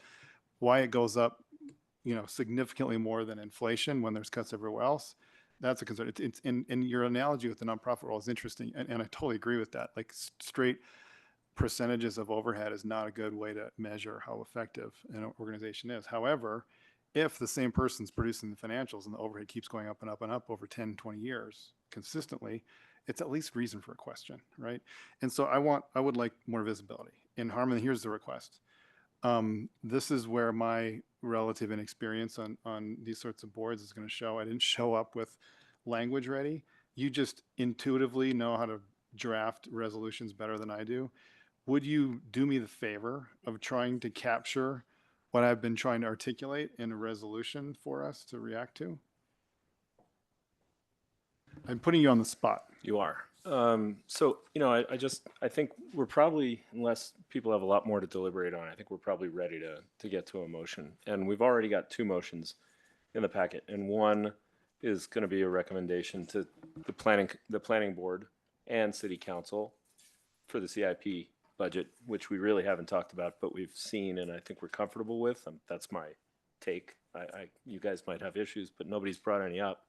And so there's a recommendation to planning board and council for CIP, and then straight to council for the operating budget. And then I guess I would just suggest that if we wanted to ask for more visibility around cost allocation and an increase in cost allocation, we just make a third motion as a resolution. Right. And you, Does you, that sound you- good to the board? I like that idea. And that way, if Michelle doesn't want to sign on, for example, to the resolution, she can vote no. Right. Yeah, I like that idea. And I think the one that you just kind of pulled out of thin air about half an hour ago sounded better than what I could have done. All right, well, let's vote on let's vote on the two that are on the table, and then we can work on the resolution. Okay, so I'll make the motion. We'll do one at a time. Yeah, one at a time. Okay. I move that the Open Space Board of Trustees recommend, take out that two, recommend that Planning Board and City Council approve an appropriation of $5,999,199, we don't round here, in 2026 from the Open Space Fund CIP as outlined in this memorandum and related attachments. I'll second. Okay. We have a motion by Estrella, seconded by Carol. Let's take a roll call vote. Yes. Yes? Yes. Yes. Yes. Okay. So move or it's 5-0. The motion passes unanimously. Second motion. Operating budget motion. I'll do it. Okay, Michelle, do it again. I'm on a roll. I move that the Open Space Board of Trustees recommend that City Council approve an appropriation of $36,179,915 in 2026 for the Open Space and Mountain Parks operating budget from the Open Space Fund as outlined in this memorandum and related attachments.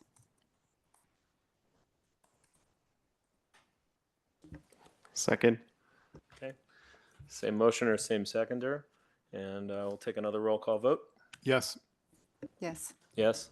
Yes. Yes. Okay. So the board has voted to recommend that City Council approve the appropriation for the operating budget unanimously.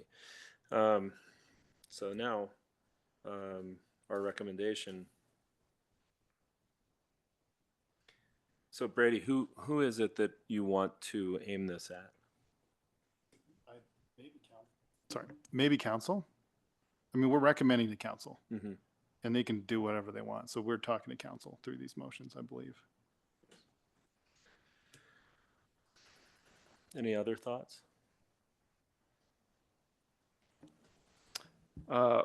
And what exactly are we asking them for, I guess? We're asking them for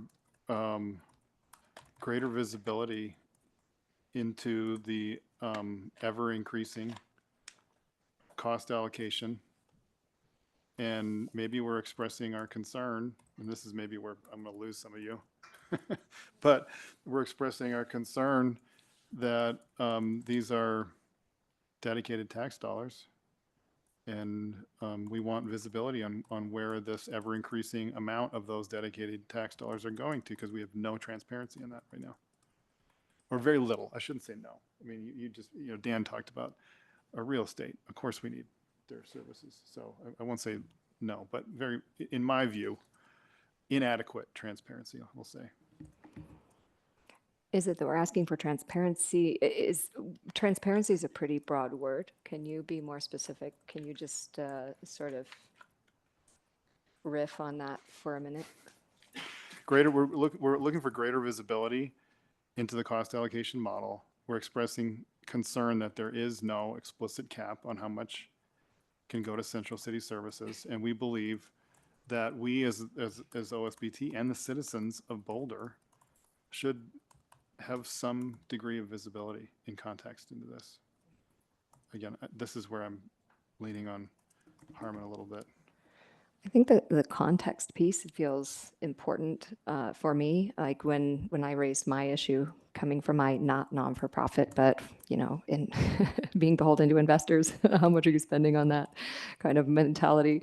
And then Dan said, well, we need to, for acquisition, we need attorneys, and for planning, we need this. That is such a simple, and it's so nice. It just really helps to understand. So that context feels important, not getting overly granular to Michelle's concern of like taking up more time, more energy, and asking to get so granular in cost allocations that we're creating more cost in the process, but just even some better narrative around it or something. And I'm not trying to craft the language, just saying what feels important to me. And for the record, I'll come more prepared with a resolution next time, Harmon. I could have seen this one coming. So I don't know if this is too opinionated, or too hard hitting, or if it's not enough. But what I've got so far is, given the fact that cost allocation has gone from approximately 6% to over 14% of the OSMP operating budget over the budget horizon, OSBT further recommends that City Council provide greater transparency and exercise greater care regarding the ever-increasing amount of cost allocation despite relatively level total sources and uses of funds in the OSMP operating budget. That's close, I would say. Remember, the 14.3 hasn't happened yet. That was projected out 2031. to 2031. Right, that's But- the but so- horizon. Okay, Right? as long as The it's planning explicit that we're saying, yeah, yeah. And, Well, it's a and budget that- planning. I think, so that was so in a document we saw, it was projected to go to 14.3% of operating. And there is no explicit or implicit cap on what that can be. And that is a concern. But so I wouldn't sign on to a cap, because again, No, that's I a don't- statement of fact. Yeah, There is no okay, cap. right? But it implies that we want one, and I don't. It's a question. Okay. I mean, the implication is if you connect the 4 points on that old projection and they all line up into a 5% line that extends into infinity. Right. So, it's like, when is it going to stop? Can I ask Lauren? Lauren, I'm going to ask you this one more time. The 5% that we used in the out years, so getting up to 2027, that gets us to the catch-up point, right? We're all caught up at 2027. That would be the end of the multi-year step up. Okay. Yes. So then we're stepped up and we're caught up. And then 2028 to 2031, somebody picked 5% just to put in there. And I mean, it's a placeholder. It's not based in anybody's sort of like, now we have more money to spend in 2031. Are they using that as more central services now has 5% more to spend in each department? Or is it simply a placeholder? What you described matches what Charlotte had told me last week, that they just chose 5%. I don't have any insight into what their plans are for service delivery in the out years. So I feel like we're getting caught up on somebody chose a number out of the air. They should have chosen a smaller number. But we're getting caught up in a placeholder or an estimate. And so I just, I'm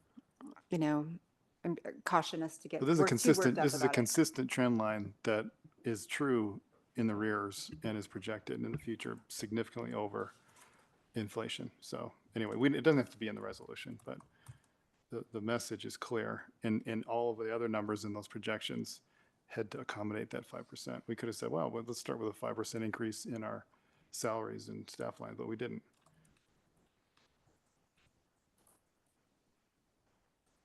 Or fire. I mean, we could have put a set 5% growth on anything in there, but. So where are we at, Harmon? I don't want to I got drag this. another I don't one. want to drag this out any I'm longer. tweaking here. Okay, thank you. I All appreciate right, it. so given the fact that cost allocation increases from approximately 6% to over 14% of the OSMP operating budget over the budget planning horizon, while total sources and uses of funds in the budget remain relatively level, OSBT further recommends that City Council provide greater transparency and exercise greater care regarding the consistent and programmed cost allocation increase. I mean, I think I can live with that, and I can. Yeah, if that, I'm curious how the rest of the board feels. The about only that. thing I would remove greater care. It feels a little bit presumptuous. I don't know that they're not exercising care, and I don't feel comfortable signing on. That feels kind of finger pointing, and maybe it's just that word. Maybe there's a different phrase if you want to keep something like a more continued exercise accountability or something, but. How about greater transparency and accountability? Yeah.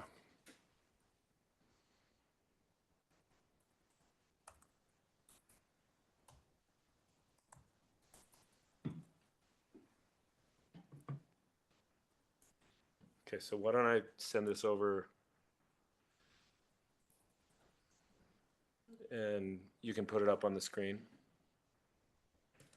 Thank you. Harmon, do I owe you something for your hourly rate here?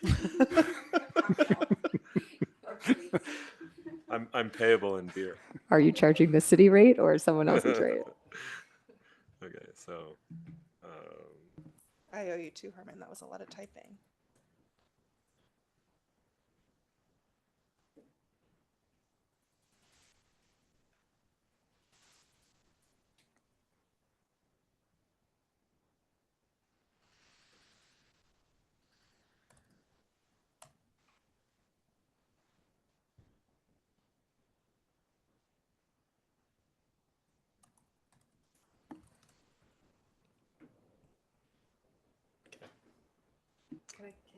Can I kill a little time here? Um, I'm just wondering how much the rest of us are watching the regular city budget process, and to know like how much it's growing, because if cost allocation is a function of we got to pay our council members, we got to pay, you know, all these other, you know, we decide to implement a new project management system, and we feel like the problem is there, and it gets to be our problem eventually. I feel like it's not how much they're serving up to us that is our main concern, but how much the city budget itself is growing. Yeah, that's implied for sure. And I think our purview sliver here isn't to weigh in on the greater city budget. It's to weigh in on the potential implications that the greater city budget is having on these dedicated taxpayer funds. And subsequently having less relative to spend on other things. I mean, I think that's my view of it. You're right. I mean, it could be just a burgeoning central city budget that's too big, but council doesn't care what we think about that. Our job is to talk about this. Right.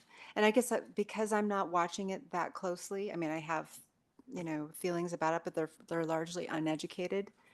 That I wouldn't stand behind that statement, because I'm just not watching it that closely.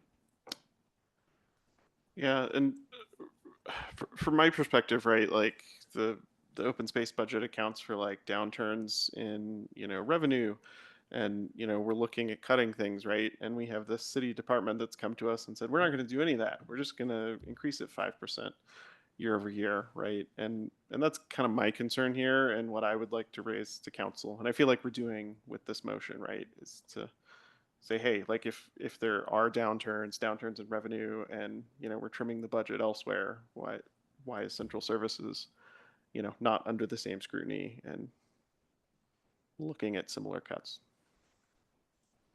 Thank you. I agree. okay. So we have language. Is everybody comfortable with what's been placed on the screen? Thanks, Leah.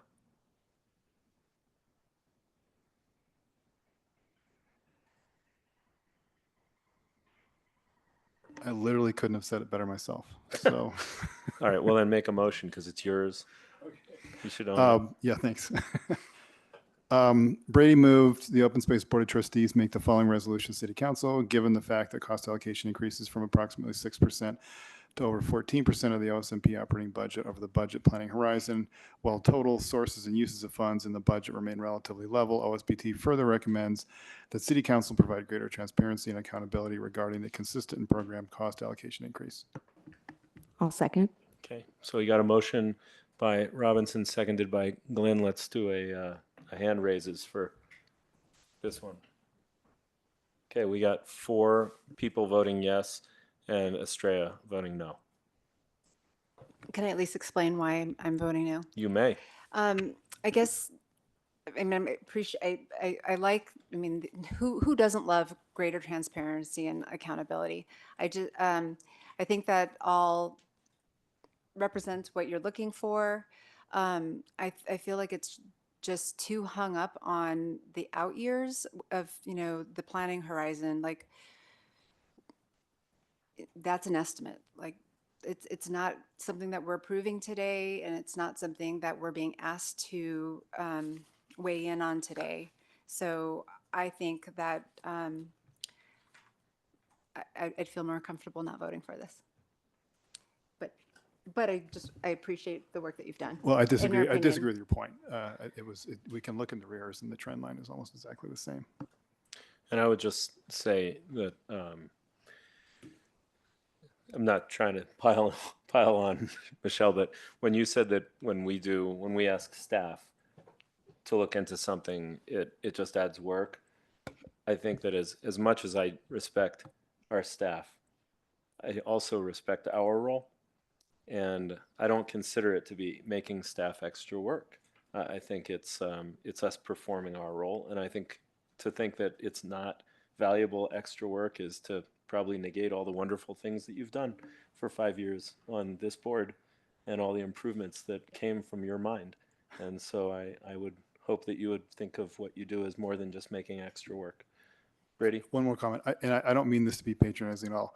Good for us in not having a unanimous vote. We actually have a debate and a disagreement. That's what good boards do. So I think it's great. I'm happy with this outcome. I appreciate the time we spent on it. Michelle, thank you for sticking to your guns. I think that's good. Agreed. So if there are no other comments right now, I think that's a great time for us to take a break.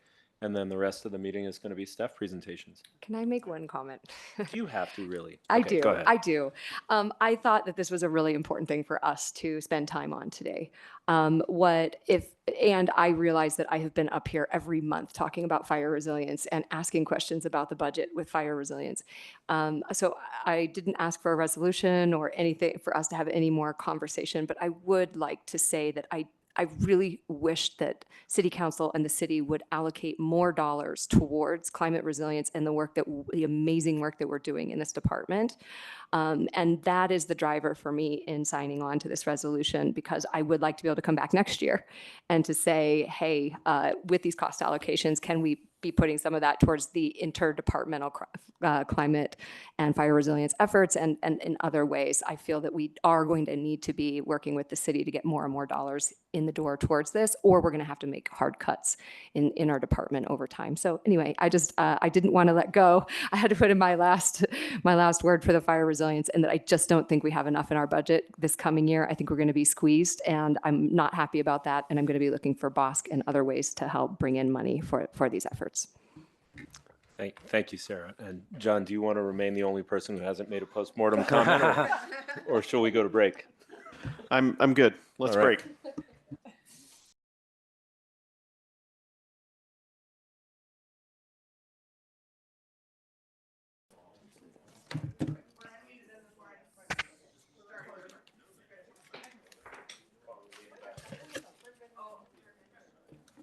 Do that again.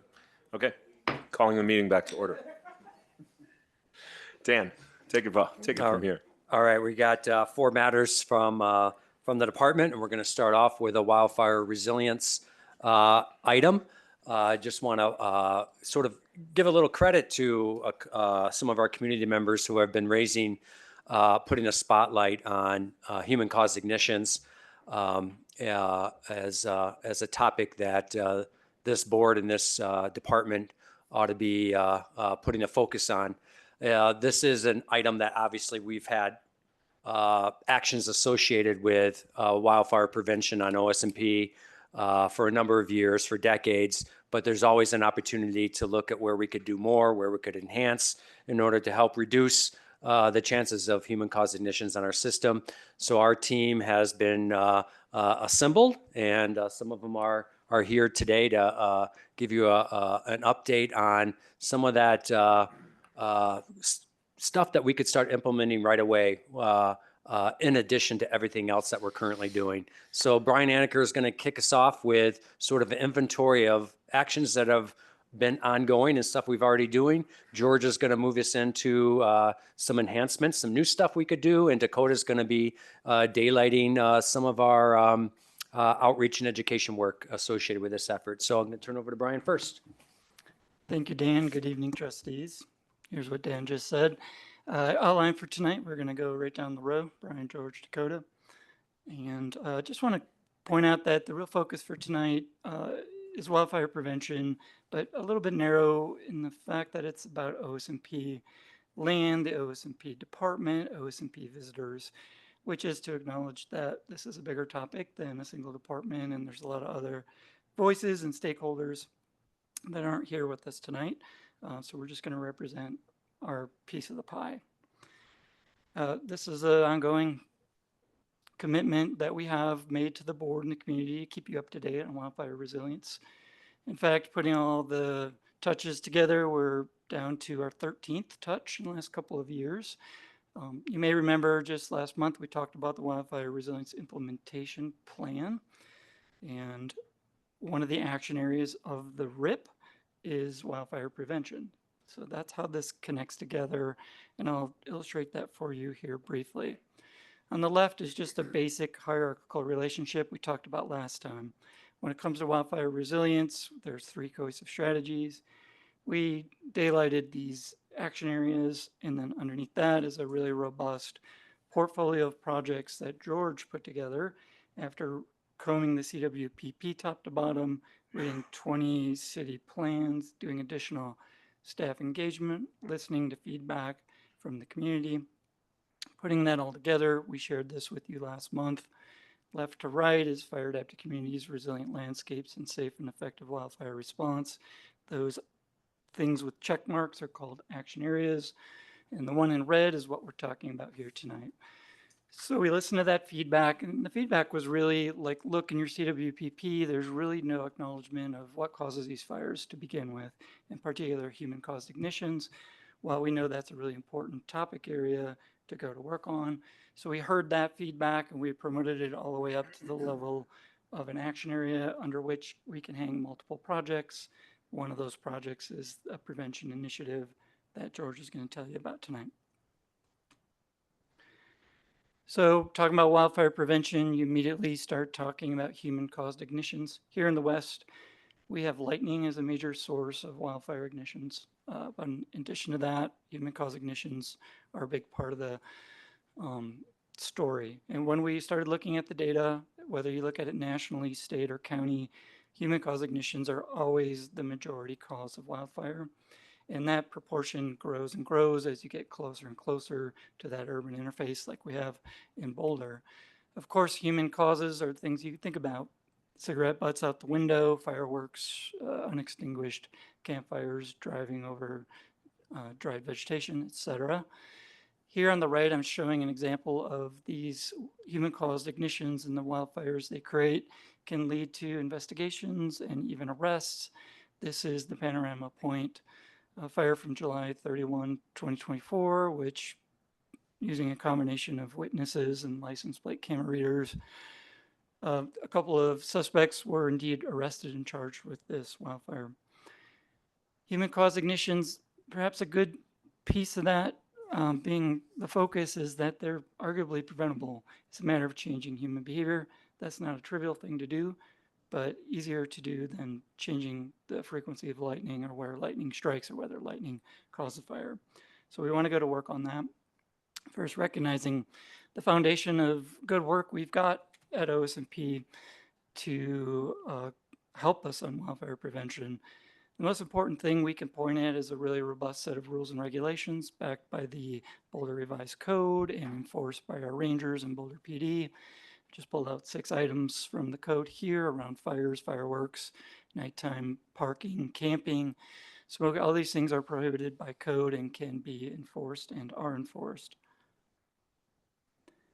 Then in terms of that enforcement and connection with our visitors, Dakota will tell you more, but in terms of uniformed staff, we make over 100,000 contacts every year across the Education Outreach Work Group, the Ranger Work Group, and our volunteers as well. So a lot of face time with visitors.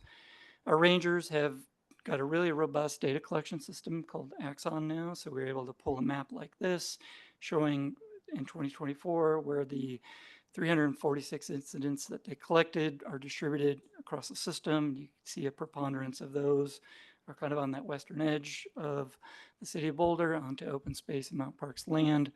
And then we can further distinguish the nature of those incidents and say that 30 of those 346 are fire incidents. We also have a huge number of visits, I know over 6 million, and of course those present a lot of source of ignition or potential for ignitions, but it's a lot of eyes on the system. And every time there's smoke in the air, dispatch gets flooded with calls from people calling in that smoke. So detection is really rapid and thorough from our visitors and our uniformed staff, in addition to some technology George can tell you about. Another big piece of wildfire prevention on OSMP is infrastructure solutions, miles of fences, lots of gates controlling where visitors can go. Signage, thousands of signs on the system. A lot of those include regulatory information and fire messaging as well. And then we maintain a really robust network of drivable trails, which allow our first responders to get to ignitions before they get out of control.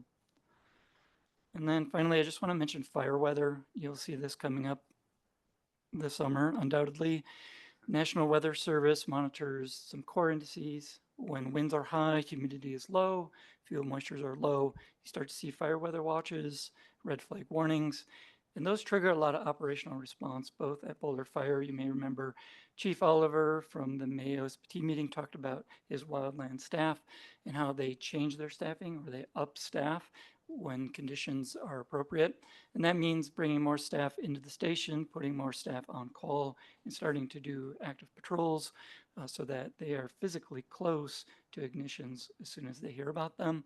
Our OSMP rangers make adjustments as well, stop backcountry patrols and bring them more to front country into the wildland urban interface again, so we're closer to the incident should it happen, and we're making those visitor contacts to push out information about elevated risk. We also have a new departmental operations center at Open Space, which is an internal coordination effort where once we see these conditions arise, we start internally communicating those conditions and what that is going to look like on the system. Where are our staff? Where are our volunteers? Where are visitors? What are we going to do with our red carding staff to start getting them prepared to potentially be deployed to fight fires? And then Dakota and others start thinking about bringing messaging out through our various channels and tactics to talk to our visitors about behavioral changes that they can make to prevent sparking a disaster. So I think that's a really robust foundation of wildfire prevention work at OSMP. We knew that wasn't enough, as Dan said, so we put George on a summer sprint initiative to go to work on finding things we could actually flag and accomplish this summer right away. So with that, over to you. Thank you, Brian. George Greenwood. The Wildfire Prevention Initiative, which he was just mentioning, represents a cross-collaborative effort with staff to identify potential actions and strategies we could implement this year to fill the gap in the RIPS 18 action areas that Brian mentioned earlier. We challenged ourselves to come up with ideas that were relevant and impactful regarding ignitions awareness and prevention, and we came up with 36 actions that fell pretty neatly into 5 categories that you can see here. What we'd like to do today is simply share with you those categories and an example or two from each. Some recommended actions are being assessed, others are in the process of being implemented, and a few have already been completed. Many of these actions may become ongoing programs for the department. The goal of this initiative has been to organize these identified tasks into an actionable 2025 sprint. We set up a completion target date of fall 2025 to capture education and outreach opportunities related to the start of the school year for local college and BVSD events. And our first category to review is infrastructure. And the infrastructure enhancements identified with the initiatives are primarily focused on the Flagstaff Road corridor. A number of projects are under consideration, but we're pushing hard to implement a redesign of the Panorama Point that will accommodate gated access to the turnout. Design review is in process, and we are going to have more exciting progress to share with you at our August trustee meeting, as Dan indicated earlier. We're also reviewing a number of designs to help with limiting access to pull-offs along Lower Flagstaff Road. And our goal is to select the best design and test its effectiveness with a pilot installation later this summer, and then migrate that to other areas on the road system. The next category is ignitions and early detection. And technology advancements in remote sensing have greatly enhanced our ability to detect possible sources of ignition and respond with rapid suppression before they grow into major incidents. Boulder Fire Rescue has been utilizing the alert West camera system for several years, and Alert West has developed a nationwide network of cameras that provide enhanced local and regional situational awareness. The system also utilizes AI to detect visual and thermal anomalies and sends alerts to the stakeholders within the local system when it detects something.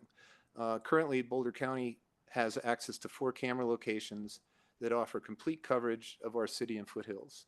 And our goal in this action is to expand access and training for selected OSMP staff for greater situational awareness and enhanced ignition detection capability. Our next category is deterrence and enforcement. Enhancing law enforcement effectiveness on Flagstaff Road as a means to deter illegal activity has been a topic of discussion for quite some time. And we included that action in this initiative earlier this year, and we're pleased to report that OSMP, Boulder PD, and the Boulder County Sheriff's Department have recently collaborated to create and implement a strategic action plan to enable increased patrolling and response efficiency and overcome that jurisdictional complexity of that area that's complicated progress in the past. Trailhead cameras is another huge win for the city. Trailhead for the city, it's been another huge win for the city has been the implementation and activation of a new trailhead camera network and web portal that provides access to real-time video feeds from 12 cameras positioned at high traffic locations throughout the OSMP system. Know before you go is our value proposition and tagline to the public, and visitors can check the portal in real time for parking availability and current weather conditions at their favorite trailhead. But the utility of the cameras at these locations is multi-purposed. On-site signage that the area is being monitored is a highly effective deterrent to questionable behavior. And availability of video archives provides law enforcement valuable information in the event of an incident investigation. Feel free to tap into that portal and check out those trailheads. It's a fantastic system. Staff activities is the next category, and not all ignition, education, and outreach initiatives are public facing. With such a boots on the ground focus for OSMP staff activities, adding best management practices regarding wildfire and ignitions prevention awareness is a critical component of our staff training. The initiative targets this awareness training as an important action and has developed a short list of common sense protocols that are outlined on that slide. Awareness of increased risk during fire weather events is best management practices to reduce risk of ignition during field work, assess and mitigate wildfire risk around OSMP structure assets, be prepared to discuss ignitions, and be trained in the basics of emergency response in the event of an incident. These awareness protocols will be shared through all staff meetings and work group trainings and orientations. But we saved the best category for last, and OSMP education and outreach. The programs covered under OSMP's education and outreach initiatives are undoubtedly the most effective means of relaying information to the public. And I'm going to run through a few examples of actions outlined in the Wildfire Prevention Initiative, and Dakota will go into greater detail regarding specific outreach successes and future plans. One action detailed earlier this year and included in the initiative involved the acquisition and utilization of a second visual messaging system unit. The VMS offers an effective and hard-to-miss messaging platform and is a more effective alternative to standard static signage. These units are mobile, and the messaging is dynamic and remotely controlled. We initially targeted Lower Flagstaff Road and Panorama Point through the July 4th holiday, but now with 2 units at the ready, we can maintain a Flagstaff presence and simultaneously cover highly trafficked areas in the southern parts of the system in the near future. Our standard messaging addresses 5 primary themes and can be changed remotely at any time.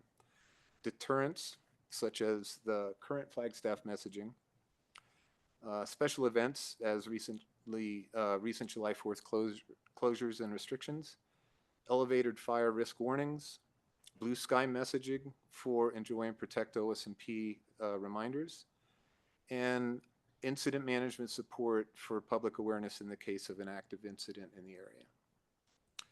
And July 4th support is not directly addressed in that wildfire prevention initiative, but the amount of preparation, implementation, and public impact from the efforts that OSMP undertakes warrants kind of an honorable mention here. This is a particularly stressful holiday that revolves around incendiary and entertainment, and the city always breathes a sigh of relief when we get through it unscathed. And I wanted to call out on this slide many of the action the staff has undertaken to make this a safer event.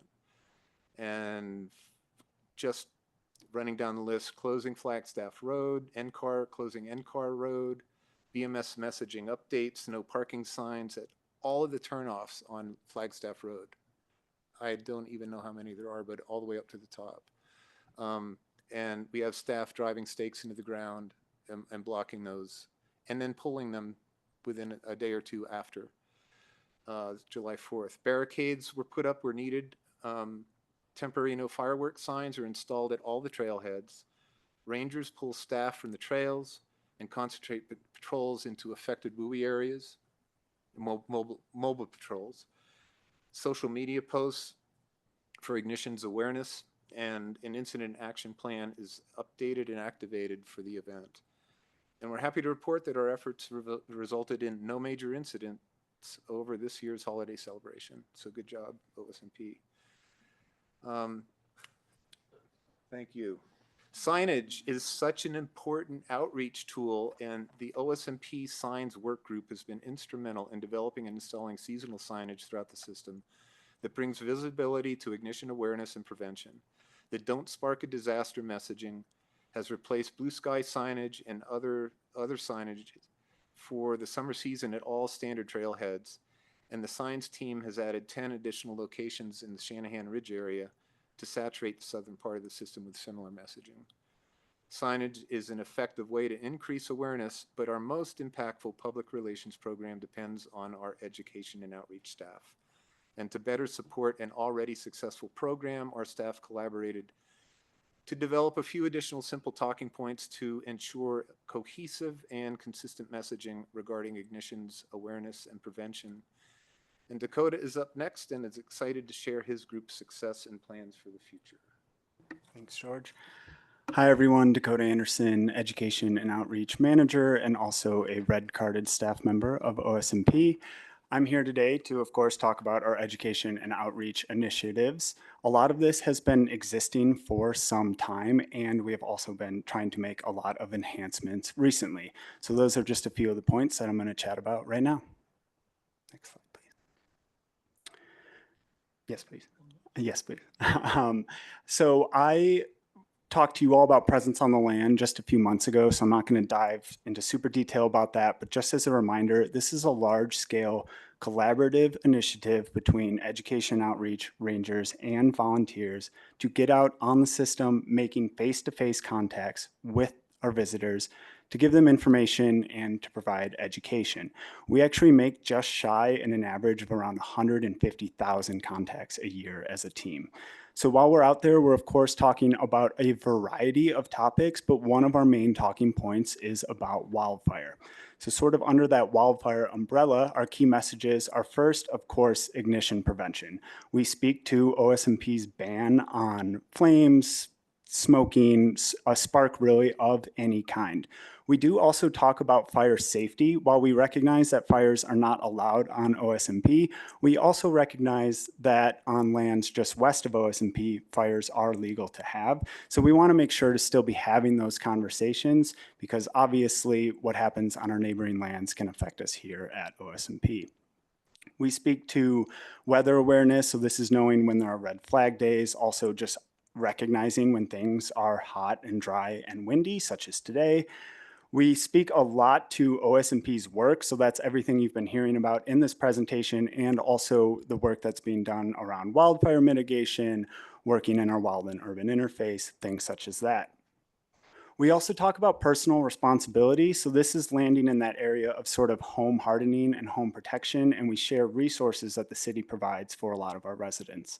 And then, of course, we're talking about fire ecology and how we live in a fire adapted ecosystem and everything that comes along with that. Next slide, please. One of the enhancements that we brought to this Presence on the Land initiative is utilizing wildfire outreach tables. So pictured there is Casey Hecox. They recently got their red card certification, and they have been setting up these tables at the Chautauqua Trailhead and at Panorama Point. And we found a lot of success through this. People really like to engage with the fire pack, the gear, the tool, all of that. We find that we're having really high quality conversations with the people that we're speaking to. Again, this is a recent initiative that we just started about a month ago, so those numbers that you're seeing there aren't huge, but they will certainly go up as the year goes on. Another thing that our outreach team does is a whole lot of different events. I have just listed a few of the events here that really focus on that wildfire topic. So we are at the farmers market once a month, and we have also partnered with our forestry team. So they send a couple of their crew members. This is a similar thing where they're able to bring their gear and have these high quality conversations around the work that they do and also wildfire. We find a lot of success through this just because at the farmers market, we talk to all walks of life from Boulder, whether it's locals, tourists, college students, youth and family, you name it, they're going to the farmers market and we're talking to them. Another event we're really excited about is a student event that takes place on the Hill that is actually sponsored by REI and North Face. Those are pretty big brands with a lot of visibility, so it brings a ton of college students to this event. We set up a booth, and our number one messaging there is ignition prevention. Similar to that, we Rangers and Outreach typically join the CU engagement event, which happens on campus at the beginning of the school year each year. And we've been able to join NCAR on their Super Science Day. Last year, we were able to bring the Wildland Fire Truck, which was a big hit, again, having those high quality conversations. One thing we're really proud of is our social media. We truly believe in the power of social media to provide education. If you are following Boulder OSMP, you may have noticed an increase in posts and engagements just over the last year. We have designated a social media team that includes staff from the Rangers and staff from the outreach team. That social media team has been tasked with talking about wildfire and educating around it. You may have seen our 4th of July post. This is a great example of bringing in rules and regulations while also having fun and being humorous and really getting a lot of that engagement. As a part of this, the team has decided to create a wildfire series, so they are currently working on that now. This will be a series of posts that will go out over time that are focused on those points that you are seeing there, and we hope to have those posted by the end of this fire season. Last but not least are our education programs. This is one of those things that has been going on for many years, and we are also currently working on enhancements. So I give an NCAR fire program. I have given multiple over the past few years. We also have events like Touch a Truck, which are more focused to youth and family. But our education staff are currently working to enhance our wildfire programming and come up with new wildfire programs, and they hope to have the first new one on the schedule as soon as August. We're also working to integrate a lot of this messaging into all of our programming as we recognize the need to reach new audiences and not just be preaching to the choir. And then the last thing I will just say is we have a high school intern who is a BVSD student. We are currently working with her to help determine sort of the how, what, and where of engaging on this topic with other BVSD students with a focus on peer-to-peer education and learning. And with that, we'll move into Q&A. Well, thanks to all of you, Brian, George, and Dakota. Great presentation. Any questions? Michelle, please. John and I got to witness some people, the fire, as we walked in the building, the fire truck and the police, showed up, and somebody was out there barbecuing and just said hello to the fire trucks when they approached, like really close to really tall grass. Anyway, we were appalled because we're like, how do they not know that this is illegal and is dangerous? But to the the question I have about something you just said, Dakota, which is that peer-to-peer education and learning. You're talking to people, you're speaking to the choir, probably people who are going to do the right thing anyway.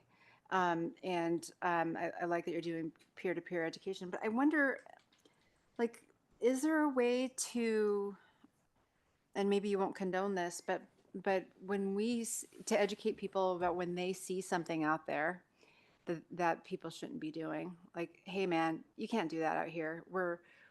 You can't smoke out here. We're really susceptible to wildfires. Do you not go that far? Like how to speak to other people, because if somebody's going out there for a hike, they see somebody, that's an opportunity there. Do you go that far? Yes and no. When it comes to something like that, we have to think about, personal safety of somebody, and they have to have their own decision making and situational awareness about whether somebody is approachable and ready to receive some of that information. And at the same time, absolutely, really all of the messaging that we share, we talk about how one of the best things that you can do as a steward of these lands is sharing in that messaging, sharing in our motto of enjoy and protect. And specifically, again, when we look at students and especially college students, when we were at that event on the Hill, we were talking to folks like, hey, do you promise to practice fire safety when your friends when you go up? Great, here's a sticker, right? So we do have those conversations with folks. It is a bit of a balance, though, as we think about personal safety and what we're recommending for the public to do. Yeah, I mean, I see all kinds of weird things out there, and I pick my battles. But fire would be one where I would speak up. I saw somebody trying to top rope the arch. I'm like, that can't be legal. It's also not safe. They got the rope stuck. The other thing I just wanted to comment on, great job on 4th of July. We took, my partner and I took the kids up to scramble the second flight iron right before the 4th of July. And we saw the signs at Gregory Canyon that said special event closed 6 to 11 p.m. Maybe it said 7 to 11, but it was 6 to 11 p.m., which made me think, well, does that mean it sort of implies that it's open after 11? And like, what special event was happening? I was like, there can't be any special event happening. It was just, this is closed. Like, I think that would have been a clearer message, is this is closed. And, but it sort of implied that it was open after 11 p.m. It was just confusing. And I actually know better, and I was confused by that sign. Just a little bit of feedback. Thanks.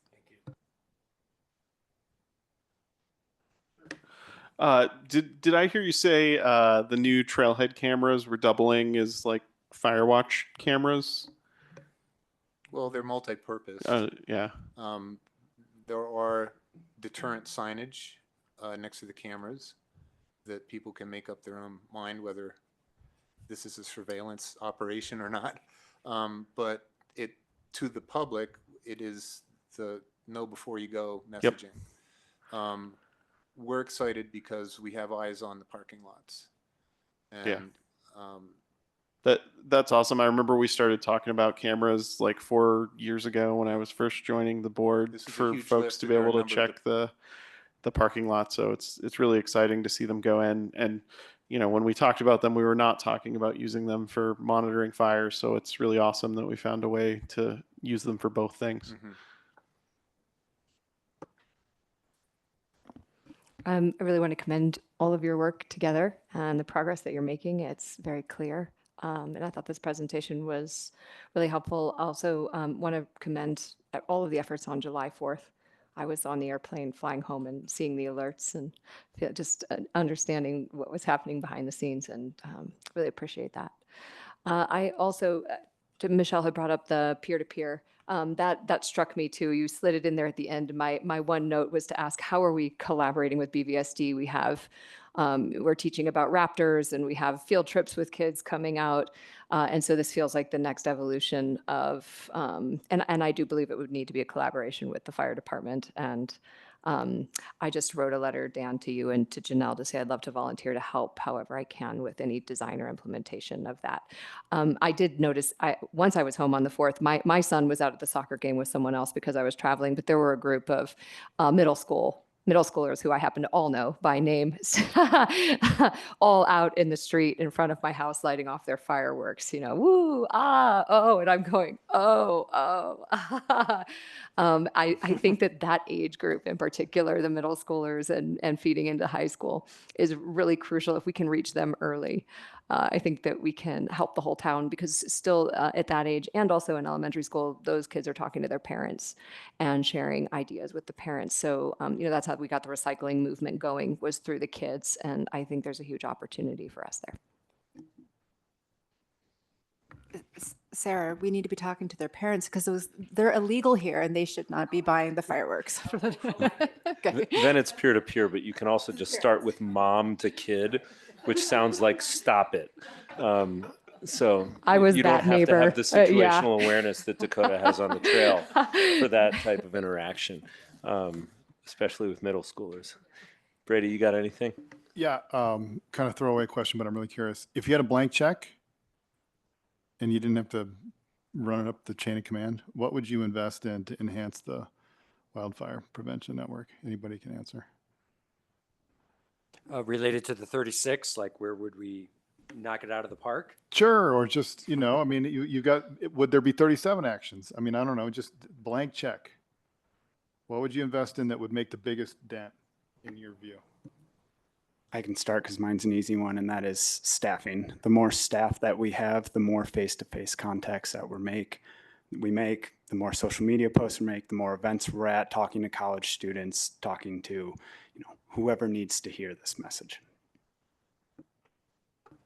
I second that. Staff restriction, well, just the limited staff to do all this work. Even the assessing the open space and mountain parks assets out in the field. Yeah, it's not just a one-person job, but one person's doing it. So more staff would be good.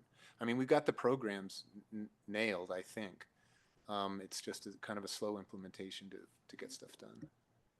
I would add that it doesn't necessarily, here comes the budget hawk, it doesn't necessarily have to actually be I think some of what you're talking about are physical bodies, fair, right? That's always good. But there's also how we collaborate. One of the great things that we're doing this year that we're really diving into, led by Paul Dennison, is when we do upstaffing with Boulder Fire Rescue, okay, we have all these bodies. How do we work together when we have higher fire risk days? What are you all doing? Is that all you can do? Okay, maybe we can come in and supplement with that. So here we're talking about using the same existing number of staff people, but talking about more how we can be more strategic and how each of us is performing what type of duty on a high fire risk day. So that is a staffing issue, but it necessarily isn't the need to sort of get city manager or council approval for 10 more staff. It's just being smarter and more strategic with how we're utilizing existing staff. Brian, how are you going to spend your check? I think a lot of the infrastructure solutions are very expensive. I mean, you'll hear in August more about the solution for Panorama Point, and it's a pretty low-tech, low-cost solution, but it comes with a lot of staff support to open and close the gate every day. So if you had unlimited resources, you could put a pretty sophisticated system in there that would be a little more automated and remotely controlled and things of that nature. But I think the price tag on those kind of just take them off the table right away. Well, thank you all. And nobody said they wanted their own air tanker, so that was an impressive restraint. Oh, George wants one. Okay. All right. Well, we'll turn it back over to Dan for the next matter. All right. Thank you. Thank you very much, guys. I just want to cue some attention to what time it is and what we have remaining, and just make a note to the chair that item D was bumped last month. And so after we do item B, if you feel like a need to assess where we're at, I would very much like to see if we're able to take care of that. That means Ben. Be prepared that if the chair so decides in the will of the board that if we need to deconvene before we went through all the items, I would suggest that we at least get through D. So just a heads up, but let's see where we go. Our next item is our residential facilities update. This all began, and Lauren's going to present this, and I'll probably repeat some of the stuff she's going to say. But when we acquire land, there's often time when we're buying just a good piece of wild land. And Lippincott Ranch, our 2017 acquisition, 550 acres of land with, other than some historic type of structures, no houses on it, nothing like that. On the flip side of the things, a lot of our acquisitions over the year, that if we wanted that really great land with that ditch going through it and the high quality wetlands and all of that, often or not, we find there's a residence on the property. So what happens over the years is that we've acquired land that often come with structures. Some of those structures have turned out to be very valuable for us in terms of being able to utilize for agricultural purposes mainly. But over the years, we've accumulated over 50 residences in our land acquisition period. So starting in 2019, we began a pretty intensive assessment of what are all these 41 residences? How are they serving us? Can they serve us better? And in the end of the day, are there a few that we don't see servicing us? What should we do with those? So that's leading us up to our second touch. The first one is probably all before your time, except for maybe Michelle, in which our last time we gave you an update on this assessment. But we are getting ready to do some implementation, so we thought we'd come back and Lauren will speak to it. Thank you. And I think Bethany is online for Q&A when the time comes. And normally I would rather not be redundant of a memo, but I think really the point here is to make sure you all feel comfortable with this history and understand it and have time to discuss leading up to potential future action. So some of this might feel a little bit redundant, so apologies for that. But just for awareness for folks who either weren't here or maybe it was a long time ago, like Dan said, prior to the adoption of the open space master plan, we had a department acquisition plan. The horizon of that was 2013 to 2019. We consider the master plan to be the update to the acquisition plan, where it's really laying out what our priorities are for the 10-year horizon or longer, right? So where we had been in an era of expansion and buying land, it really focused on partnering to protect and remaining habitat blocks and being strategic about where we were going to be acquiring. There was also a strategy in there, because we were already talking about this back then, about evaluating existing real estate assets to improve efficiency, to make sure we were aligned with charter purposes. And to Dan's point, our goal in many of these acquisitions that where we ended up with these 41 residences, we were trying to acquire the land and the resource, right? And the house came with it. And we have done our best to find a programmatic use, and that is still our priority. But there are places where even when we were starting to write the master plan in 2016, 17, 18, we were already thinking about places where perhaps there was not a programmatic use, or we could make a different decision about some of these residences. We concurrently, and you'll hear from Ben later, we ran a case facilities assessment in 2016. Case Forensics did a asset management assessment for us. And that told us about the condition of all of the 41 residences and all of the other structures on the open space system. And we've used this extensively. This is, in my opinion, was an incredible investment to be able to have the baseline condition report on every structure on our system. So the data from the case facilities assessment was used to create property reports and reports on these 41 residences, where we were looking at condition, current use, potential future use, et cetera. This report is also what informs every year in the budget. When you see the 400 and something thousand for facilities CIP, we're prioritizing out of that report which facilities we're working on. The report data is integrated into all of our asset management systems. In past years, we've talked a lot about Beehive and how we use that to prioritize our work. But at this point, that work was done over 10 years ago. So places where we saw a really high priority and we needed to do improvements, we had clear programmatic use, we've invested dollars there. But in other places, those intervening 10 years, if something was not prioritized, the condition of some of these residences has worsened. We created, in order to complete this analysis, a cross-functional staff team. We had agricultural, cultural, real estate, facility staff come together. A report was generated for each house. And again, majority of them have programmatic use, but there are some places where there is not one currently identified. This is reference for you, but it's how we think about our facilities condition index, our FCI. And so our case report in our asset management system categorizes something as being in good, fair, poor, or very poor condition. which is a data point that is about the structure and not the resource, right? So when we were looking at what else we might want to add to that, additional to the case assessment, we were looking at the things that Dan just said, right? What's the existing use, potential future use, what's the management area designation, what are the natural resource values, agricultural values, cultural resource values, and then we needed to overlay some real estate data as well. So is the residence in proximity to existing or anticipated trail? Are there deed restrictions? Is there a conservation easement on it? What are the conditions for disposal? Can the property be subdivided? So before we created these reports, we compiled all of this criteria that we wanted to use in order to inform the flow charts that are attached to your packet. At the end of each of those reports is an overall recommendation. And as Dan mentioned, that was shared with the board at the time those were completed and with our open space directors team. And we were also weighing carrying costs, how much it was going to cost to maintain, how much we were generating out of lease revenue to make an overall recommendation, which is again in your packet. So where we've prioritized has really been around agricultural use. If I could categorize our major investments, we've really been looking at where there is a house, a residence on a property that can support an agricultural lease or tenant housing for agricultural workers. So every year when I come and talk about the CIP, you see requests for irrigation and fencing and house repairs. All of that was sequenced in order to bring some of these residences online for agricultural use.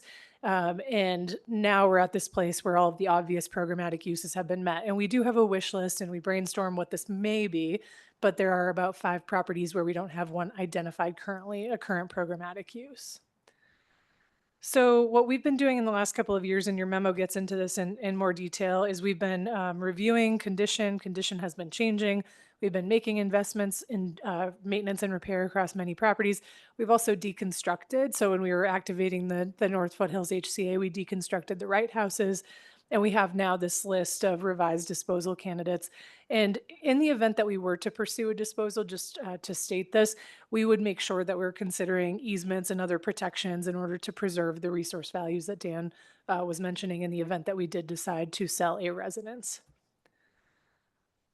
We just finished a budget conversation where I told you that we've got 1 million in revenue that we've added for 2026 and 2028, which is a presumption. It's an estimate, it's a guess. We have not completed due diligence to understand market value, but what we wanted to start programming here is a pilot of a concept where now that we've revised some of these recommendations, we have some residences that may be appropriate for disposal. We could consider moving forward with some pilot action, starting with one property that we might review with you all in 2026. The revenue estimates will be revised after more research. We did ask the real estate team to go ahead and start doing more research and due diligence and appraisal and figure out for a couple of these properties what a better revenue estimate may be. And I said this in the budget presentation, I'll say it again, that anytime we have one-time revenues like this, we want to make sure it's supporting one-time uses. So when I talk to you about fiscally constrained budgets, I certainly don't want you to think that we're selling off land or houses in order to solve a budget problem. This predates all of that. This is really a conversation that we started almost 10 years ago. So by one-time uses, I'm talking about capital projects. We have a very long list of deferred capital projects. We also have an acquisition reserve. So sale of a house with no programmatic use could support the purchase of additional land elsewhere. Or we may have some other priority item that emerges where we could use one-time dollars. So given we've had some changes recently to leasing regulations, so at this time we are not able to share with you the pilot project. We would have to make sure we have in 3 of the 5 properties we have active tenants. We need to do notification. We need to do further research. But what we wanted to do tonight is make sure you were familiar with the history. Conceptually, we're on board and understood and had time to ask any questions so that if we come forward with disposal, that you felt prepared to act on that. Disposal may not be a final recommendation as all of this research unfolds.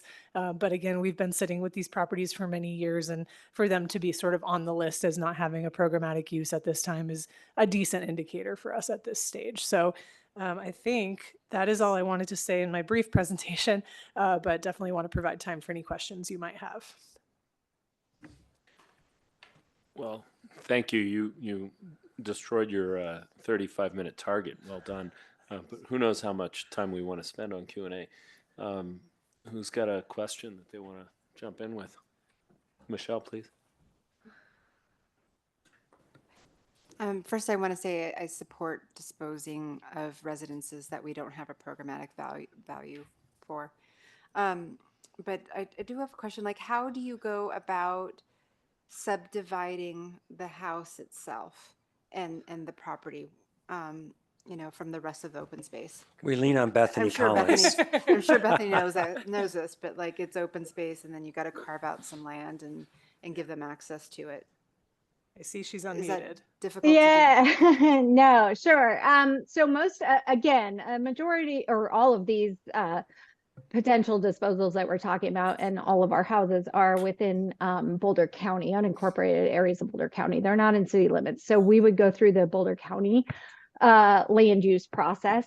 They allow for a subdivision exemption. It used to be called a community facility lot split, but it is a subdivision exemption that allows subdivision, even if it's, kind of smaller than 35 acres or something like that, for as long as the remainder of the property is going to be open space. And so we could subdivide off, say, a 2-acre portion or a 5-acre portion, depending on what we estimate. And some of these are standalone, like smaller parcels where the house is on a smaller parcel but came with an open space property on a larger parcel. So it just depends on the size. But that's a great question, Michelle. So we can go through that process. It's pretty, I shouldn't say pretty easy, but it's pretty straightforward when it comes to subdividing off, as long as the purpose of the subdivision does not increase development potential, right? Does not allow additional development rights or additional residences or property or buildings, but it does allow for subdivision off of the residential unit while maintaining the open space property. Gotcha. And the 3 that are leased right now or rented right now, are they being leased by the tenant or somebody totally random? So would the tenant want to buy it, I guess? It's a good question. Those would be separate processes. So we engage with a property management company that manages that as a competitive leasing process to make sure we're being equitable in that process. So that we have a third party managing the selection of the tenant for those houses when they're not in programmatic use. Like our agricultural leasing program would take care of the ones in programmatic use, presumably. But then if we were to sell, we would, meet all legal requirements and, of course, give adequate notice. And then we would have a separate process to sell on the market. So presumably, whoever was interested would bid for that property. Okay. So you don't really know who's actually living in those properties Oh, now? I mean, we've been partnering with our property management company for a long time, and I think we've had a lot of longstanding renters. Okay. But we don't. We notify when we go to do property inspections or maintenance or repairs or site visits. Okay. But in general, we want to make sure that we're managing that in a fair, consistent way so we don't get super involved in the individual relationships. Gotcha. I mean, they're not necessarily people who are tenants of the open space or No. using open space in some other official No. capacity. Just Gotcha. They're just people renting a Typical house. residential lease. Renting a house. Okay. Yes. Thank you. That's it. Brady? Very brief kind of beginner's mind comment. I know disposal is a term of art, but in this context, it just rings wrong. And I feel like divestment, monetization, asset sale, we're turning assets into good acts, one-time capital uses, good acts elsewhere.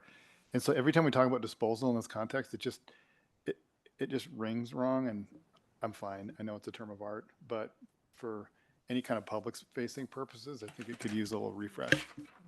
That's a really good point. I think in the motion itself, we will have to say that this property is being sold according to the disposal processes of Charter 177.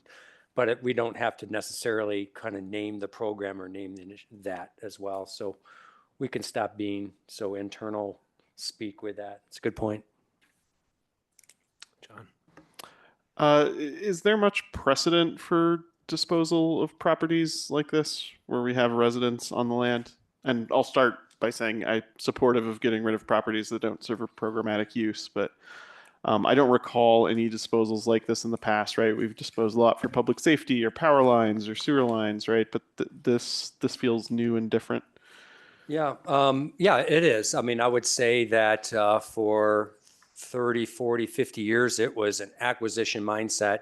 I think this is sort of one of those pieces that when you start to think of more of a management and stewardship and long-term stewardship thing so I don't, unless Bethany wants to chime in, I don't believe that in my decade here, we haven't come forward with disposing of a property with a residence on it. No. So Well, it's, Dan, we actually have the oh, right, Coleman yeah, and Suits yeah, we did properties. too. Yeah. So Yeah. at the time that we acquired the Coleman and Suits properties, which are over near East Boulder Rec Center, along Baseline, those were actually split Area 2, Area 3, and they had residences on them, and we actually did not want the Area 2 portion, the area that was eligible for annexation and urban services and had residences on them. So at the time of acquisition for those, we actually got approval to subdivide off the residences and sell them. And we did do that. And that money went back into the acquisition fund.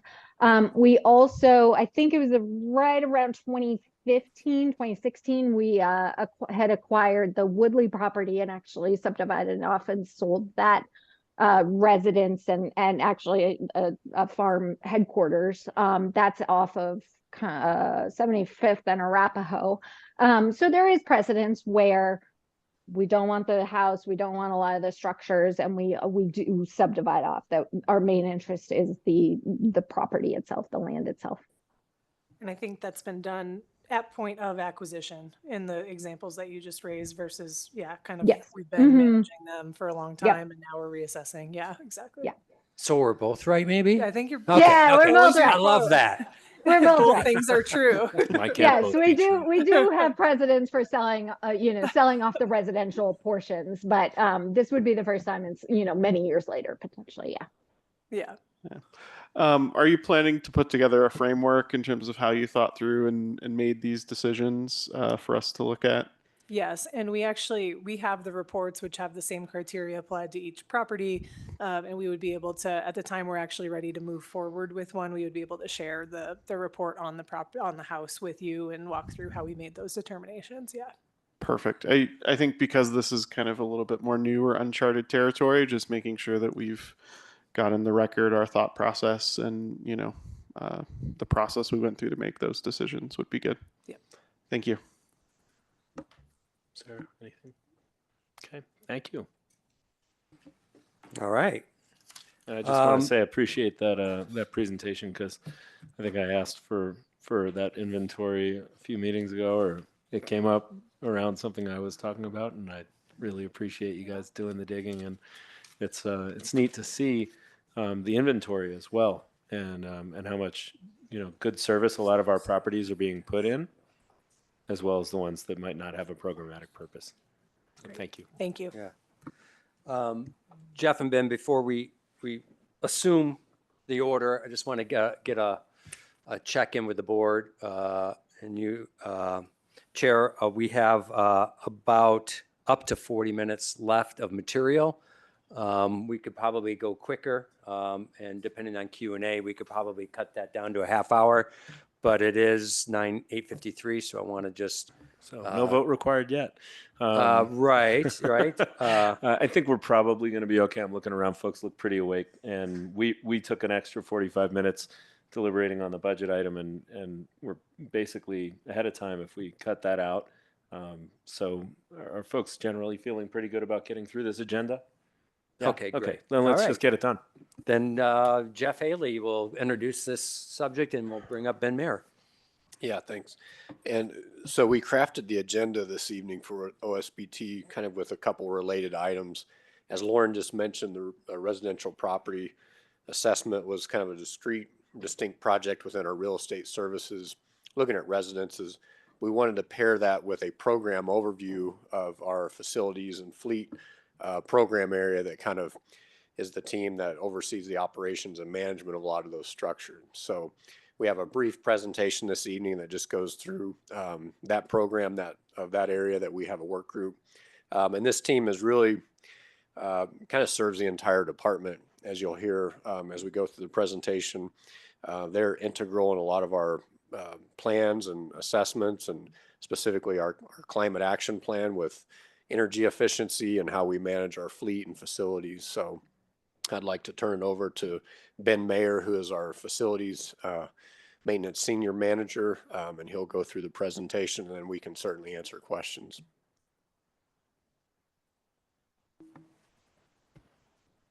Howdy.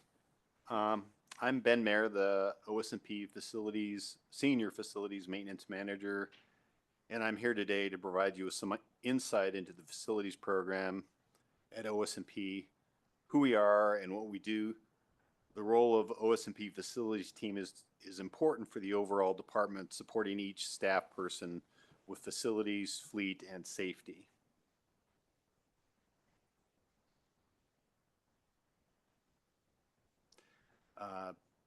The OS&P Facilities and Fleet team is part of the Visitor Experience and Infrastructure Work Group, reporting to Jeff Haley, and we support the overall department with facilities, fleet, and safety, among other services. There are 5 members in the facilities team. One of the positions is currently vacant. Our overall service is focused on infrastructure that includes buildings as well as equipment and vehicles. Here's a list of the facilities team members with a short description of their job duties and responsibilities. This includes myself, and then Josh Maeda Jones, Jerry Catapodis, Louise Aldalba, and Tori Johnson.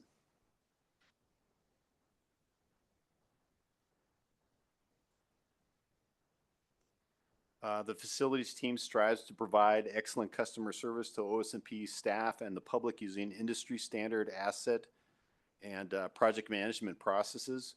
We also help support our field staff through the administration, thank you, of the OS&P safety program to reduce injuries and minimize risk.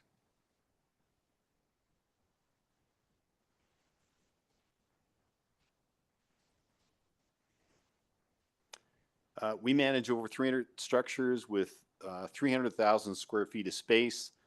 This requires a budget of about $2 million per year. And of course, this fluctuates depending upon the capital budget that is approved. Included in this is the maintenance of the OS&P roads, which provide access to trailheads, OS&P residential properties, and shared property access, and also includes 24 vehicle rated bridges.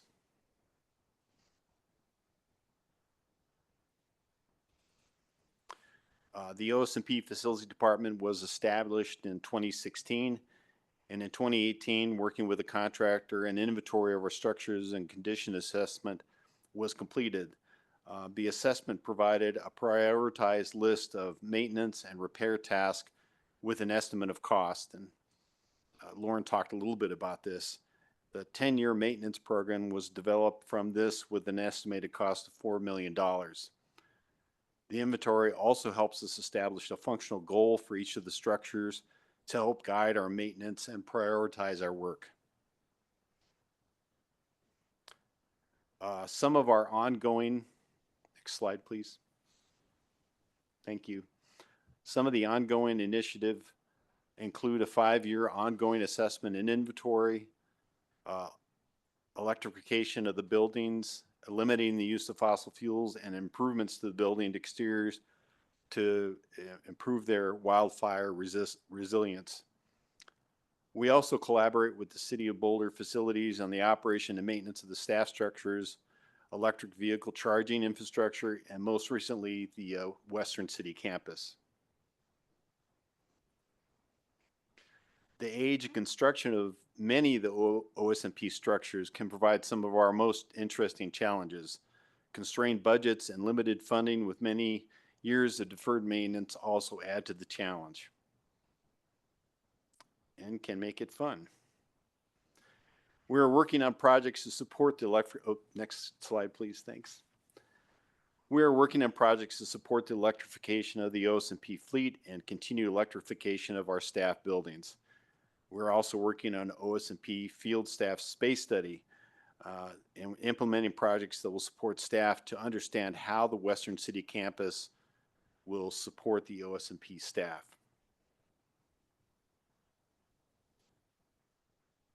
Here are some additional projects we're working on. List one of the projects that is currently under construction will replace buildings that were destroyed in the Marshall Fire. These are samples of some of the types of work we do every year and can include repairs to the Chautauqua Ranger Cottage, which gets a lot of use, replacing roofs, HVAC systems, landscape maintenance, tree trimming, and improvements to protect the structures. We also support our staff through a robust safety program. We are working with the City of Boulder RISC to fill this vacant position with a 50-50 shared position. While this position is vacant, City of Boulder RISC and other OS&P staff have stepped up and continue to support this program.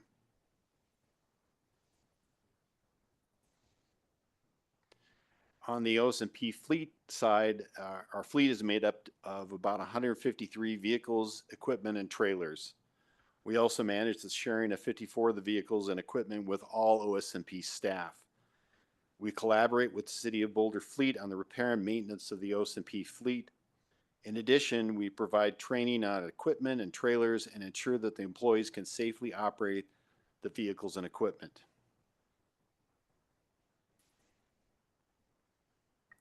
Our fleet goals are to provide outstanding customer service in support of OS&P staff, reduce costs, and also reduce carbon emissions. Mostly through attrition, we now have 19 electric trucks, 2 hybrid SUVs, and 1 all-electric vehicle. The OS&P team goals also support the climate plan initiatives, and this slide shows how long it takes to break down or to break even in terms of greenhouse gas emissions when switching from a gas vehicle to an electric. And Brian Anaker is the one that prepared all these calculations for us. So thank you, Brian. Hey. And then that's about all we have. If you've got any questions, I'm interested in any questions you have or comments.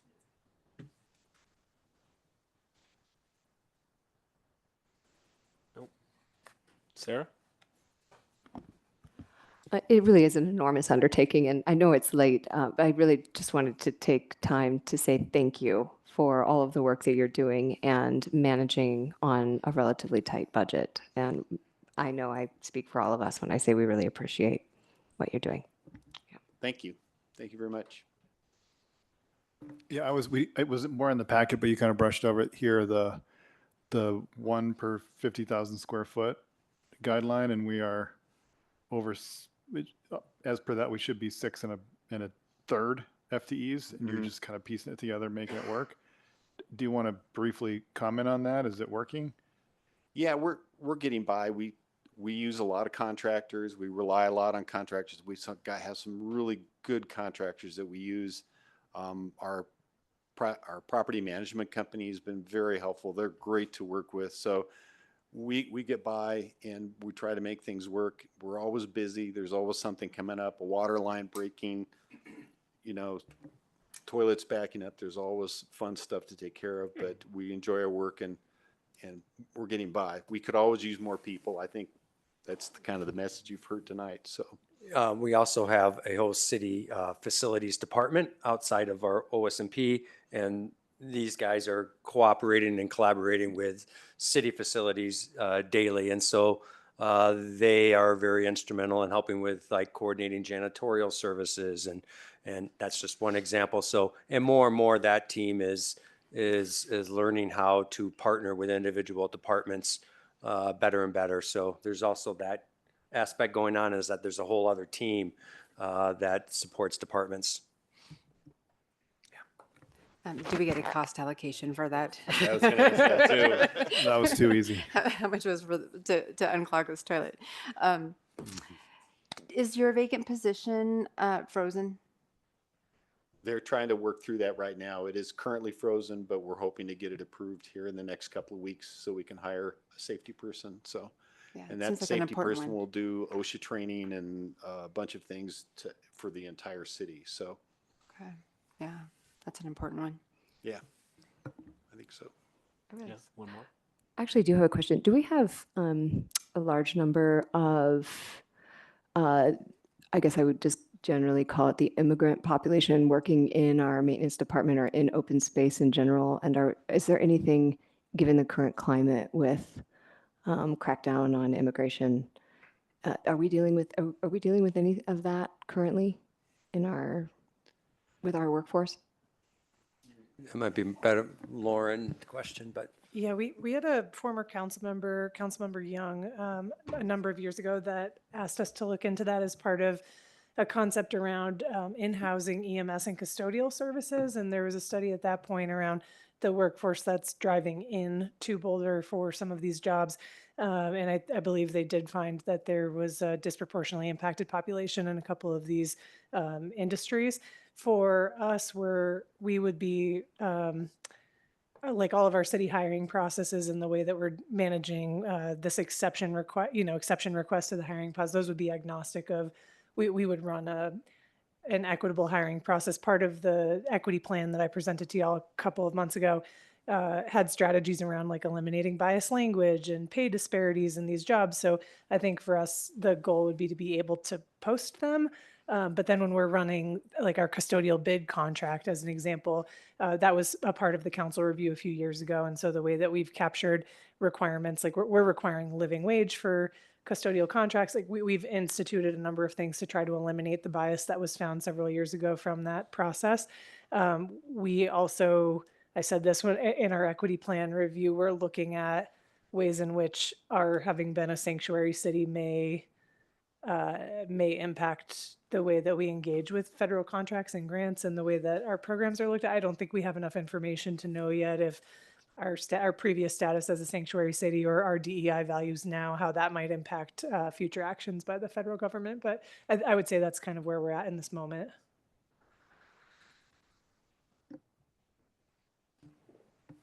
Okay. Well, thanks for putting all this together. I really appreciate it, Brian, as well. And so I noticed on page 22, it said 1 FT for every 5,000 square feet, and I jumped out of my 50. chair, but you 50,000. corrected that on the slide, so thank you. And on 23, it said there were a couple references to this new Western campus, and wondered if you wanted to talk about that just briefly and what kind of planning is going into that. Yeah, just real quick, as you all know, that the Alpine Balsam area is being redeveloped. There's a number of city facilities where staff live. The idea is the majority of them will now be working out of that campus in late 2027 is the estimated start date for that. There's a whole other redevelopment going on in that larger site that would support housing and flood protection and other things unrelated to the staffing of the building itself. Ben is leading our assessment of how many of our staff would be sort of calling that their home.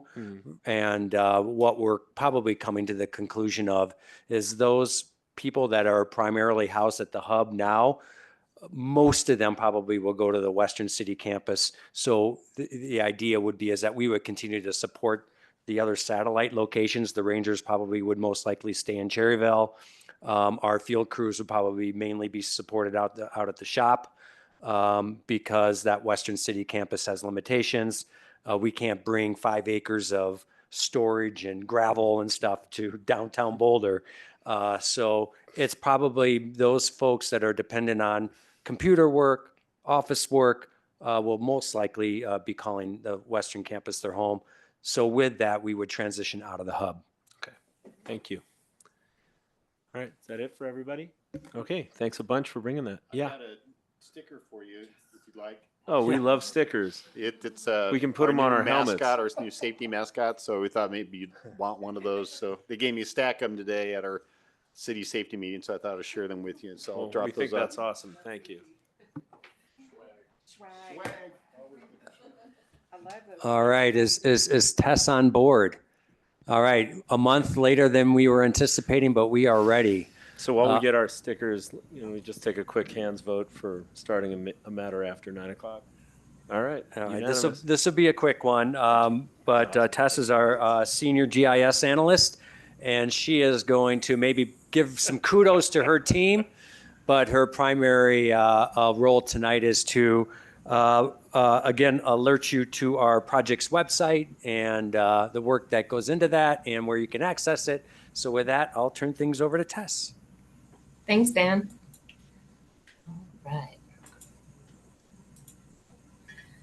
All right, so as Dan mentioned, my name's Tess Boda. I'm a senior GIS analyst. I am part of the Resource Information Services team. If you're not familiar with GIS, it stands for Geographic Information Services.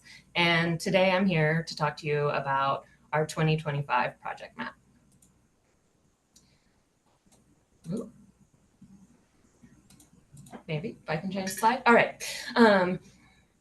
My focus is to show you the project map, but I also want to give you some context about what it is that RIS is doing as a work group within OSMP. So what are we doing? Why are we doing it?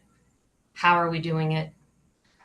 The project map is really special. Unlike our other digital resources, it's intended to show off the work that goes into maintaining and improving the system. I believe that the most important role of RIS at OSMP is the way we facilitate the collection and maintenance of data, and then communicating that data back internally and to the public in a way that's friendly. The most common way that I communicate data is in the form of interactive maps on the web. And our most important and visible map is OSMP Trails, which receives more than 10,000 visits every month. We feature OSMP Trails at the top of the OSMP homepage, and you're hopefully already familiar with it. But we also have other maps that we have on our website. And if you scroll down farther into the homepage, there's a link where you can go to Maps and Data, and that will take you to our map gallery. On the map gallery, we feature three different categories of maps. We have recreation maps, which are maps like OSMP Trails, the Hike Through History, and the Universal Access Map. And these maps are focused on improving our users' experience in the system. We also have regulatory maps, the dog regulations, horse regulations, and wildlife closure maps, which are all focused on helping users interact with the system without violating any of our rules. But then we have one map that doesn't fall into either of these categories, and that's our 2025 Recreation, Ecology, and Agriculture Projects Map, which is also just known as the OSMP Project Map.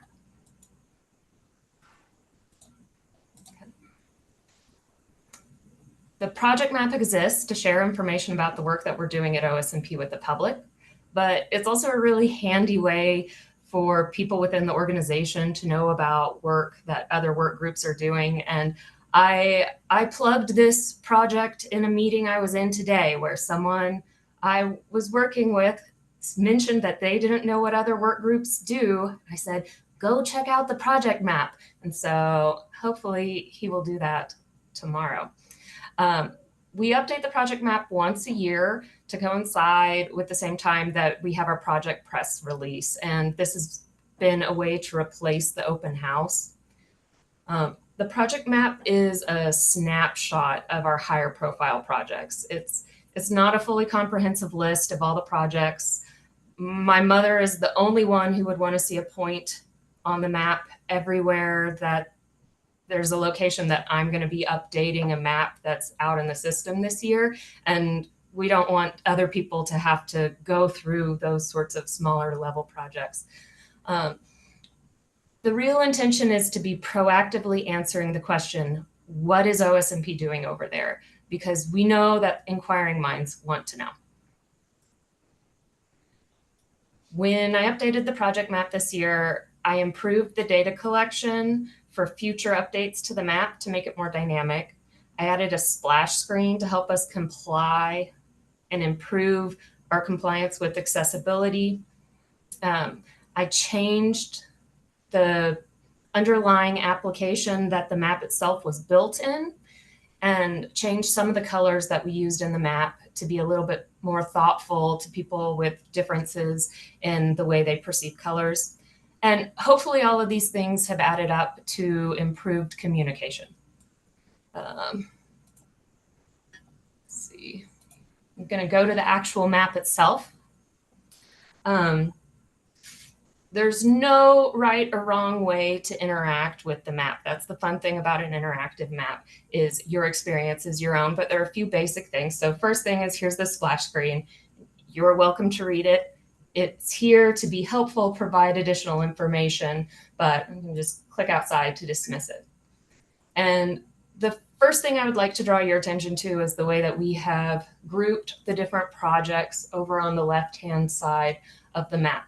And so this is useful if you have a particular area of interest. If you are passionate, like my father sent me a picture of a rattlesnake this morning that he saw on a hike. So if you're like him and you're like, what are they doing for wildlife? I care about the ecology projects. You could come in, look through ecology, could say snakes, maybe that's an amphibian habitat restoration. So you can expand that and see the different projects that fall into that category. So maybe Ertls where you are interested in. You can click on it. It zooms you into Ertl.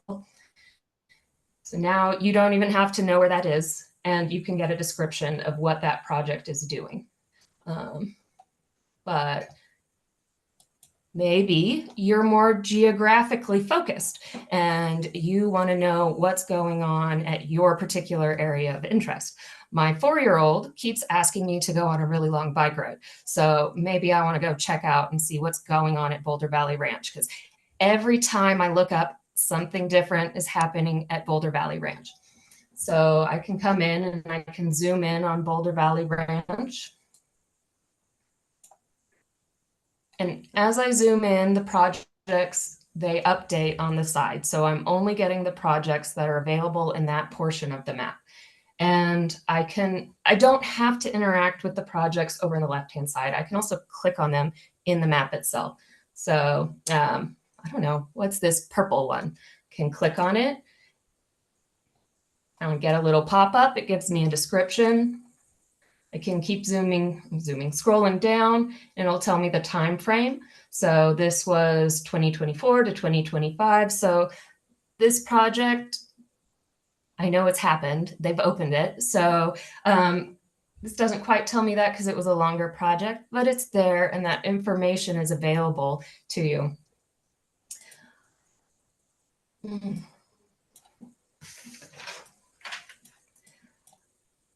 I find it exciting to see all of the projects that OSMP is doing because it is really hard to know. We do so many things as an organization, and it's fun to get these big numbers and these overviews about work groups that you don't necessarily interact with all the time. And some projects are more visible than others. Like a new trail opening is a very visible project, but I wouldn't have known about the agricultural facility rehabilitation without looking at it on something like this.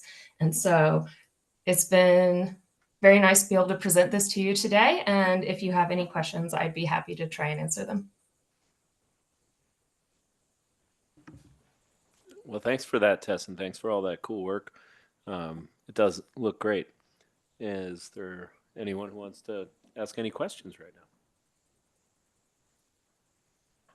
Brady? It took me the first 5 minutes of your presentation to figure out it was called the Recreation Ecology and Agricultural Projects map. So that's on me partially, but it was hard to find. And once I did find it and kind of played along during your presentation, Tess, it's super useful. And this, yeah, I mean, honestly, I'll use this both in my role as on the board and just trying to figure out if I'm going to see a trail crew when I'm going up to the first Flatiron. So yeah, really useful, and I hope people use it and find it. Shell? Thanks. It took me a while to find it too. Actually, Brady and I were trying to find the map together, and we're struggling.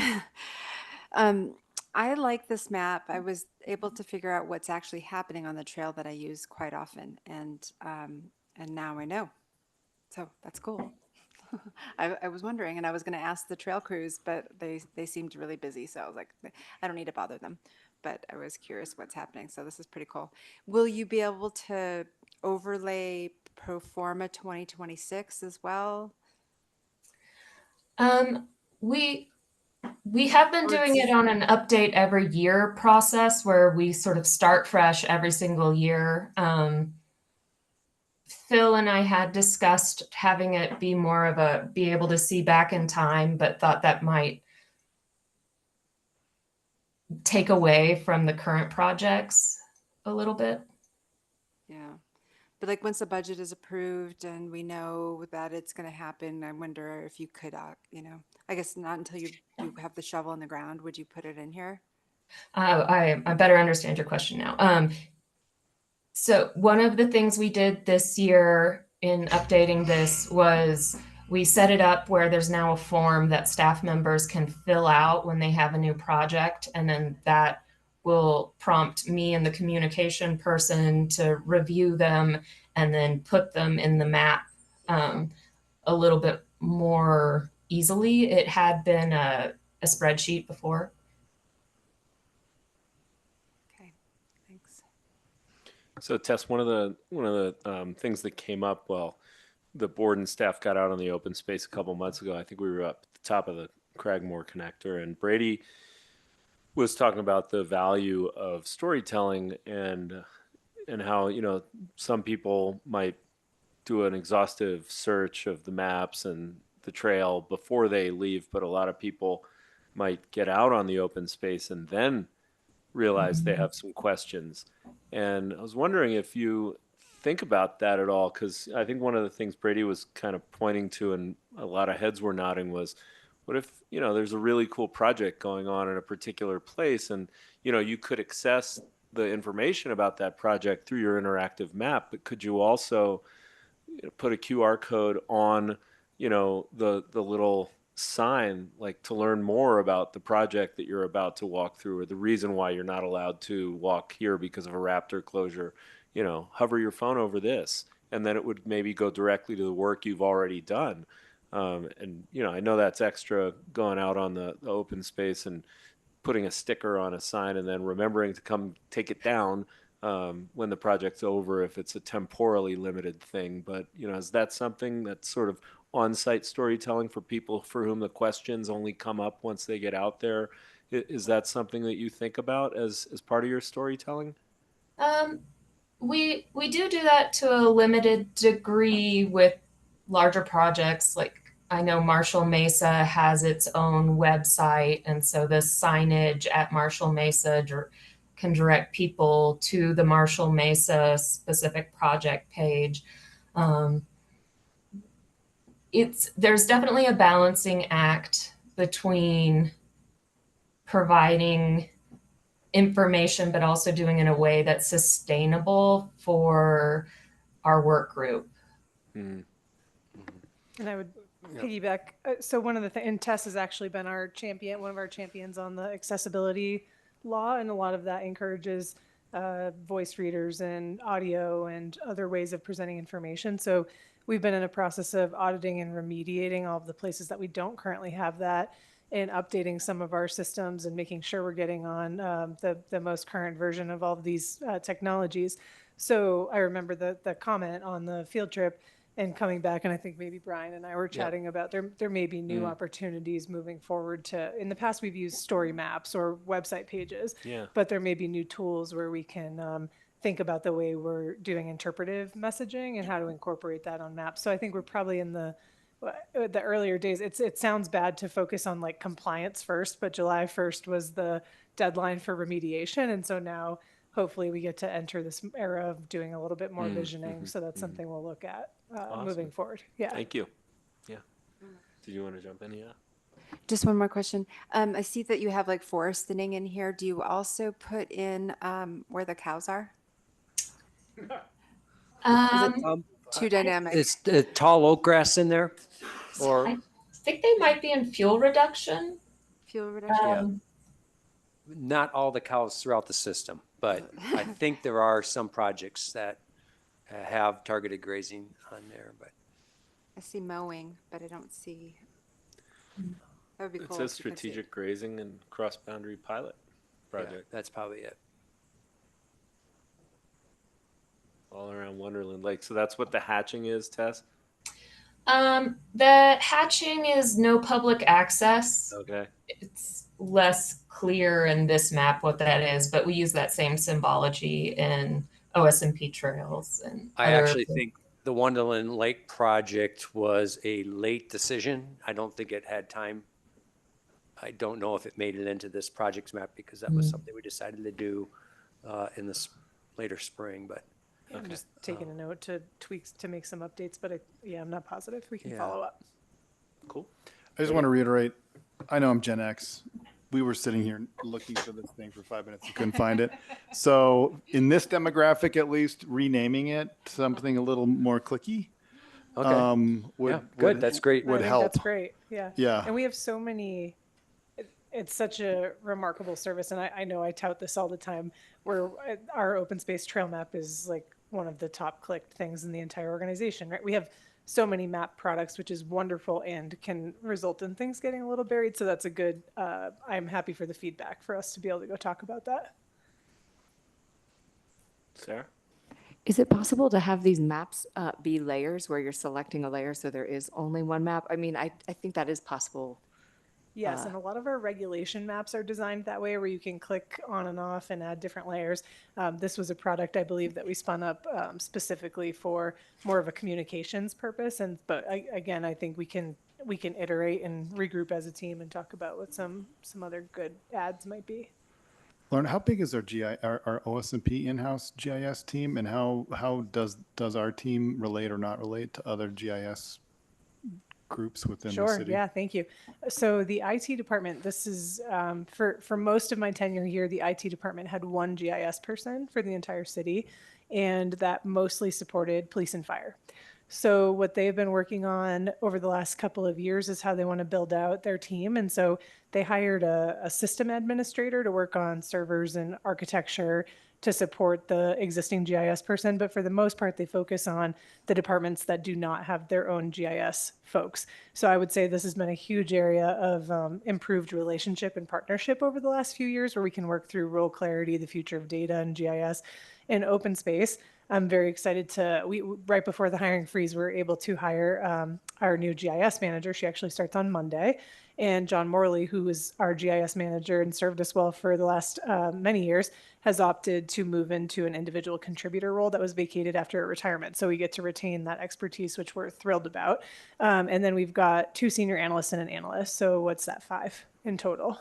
Yep. Well, okay, thanks. Yeah, and this is something we are structured very similarly to Public Works and Transportation in the way we organize GIS, and there's a lot of intersection with like our asset management program, and a lot of that is geospatial. A lot of our other products are built off geographic data. So we're always talking about how we're aligned with like city data structures in that space. So I think that's been actually a really good partnership.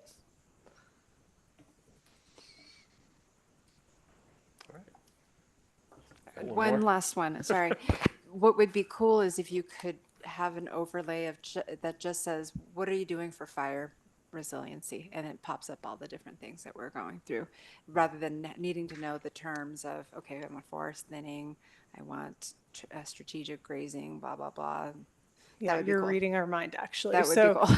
Brian, on one of his slides a couple of presentations ago to you all, he showed if you overlay thinning with grazing, with prairie that is actually not published yet, but that is a prototype of something we are going to be publishing. So Brian Taverny, who's Tess's counterpart, has been partnering with Anniker on developing some specific GIS tools related to our wildfire work. So that is coming soon. It's not in the project map, but it would be something specific to being able to look at wildfire and climate. Yeah. Awesome. All right. Well, I think we can wrap that matter up. Thank you very much for coming in and presenting to us, Tess.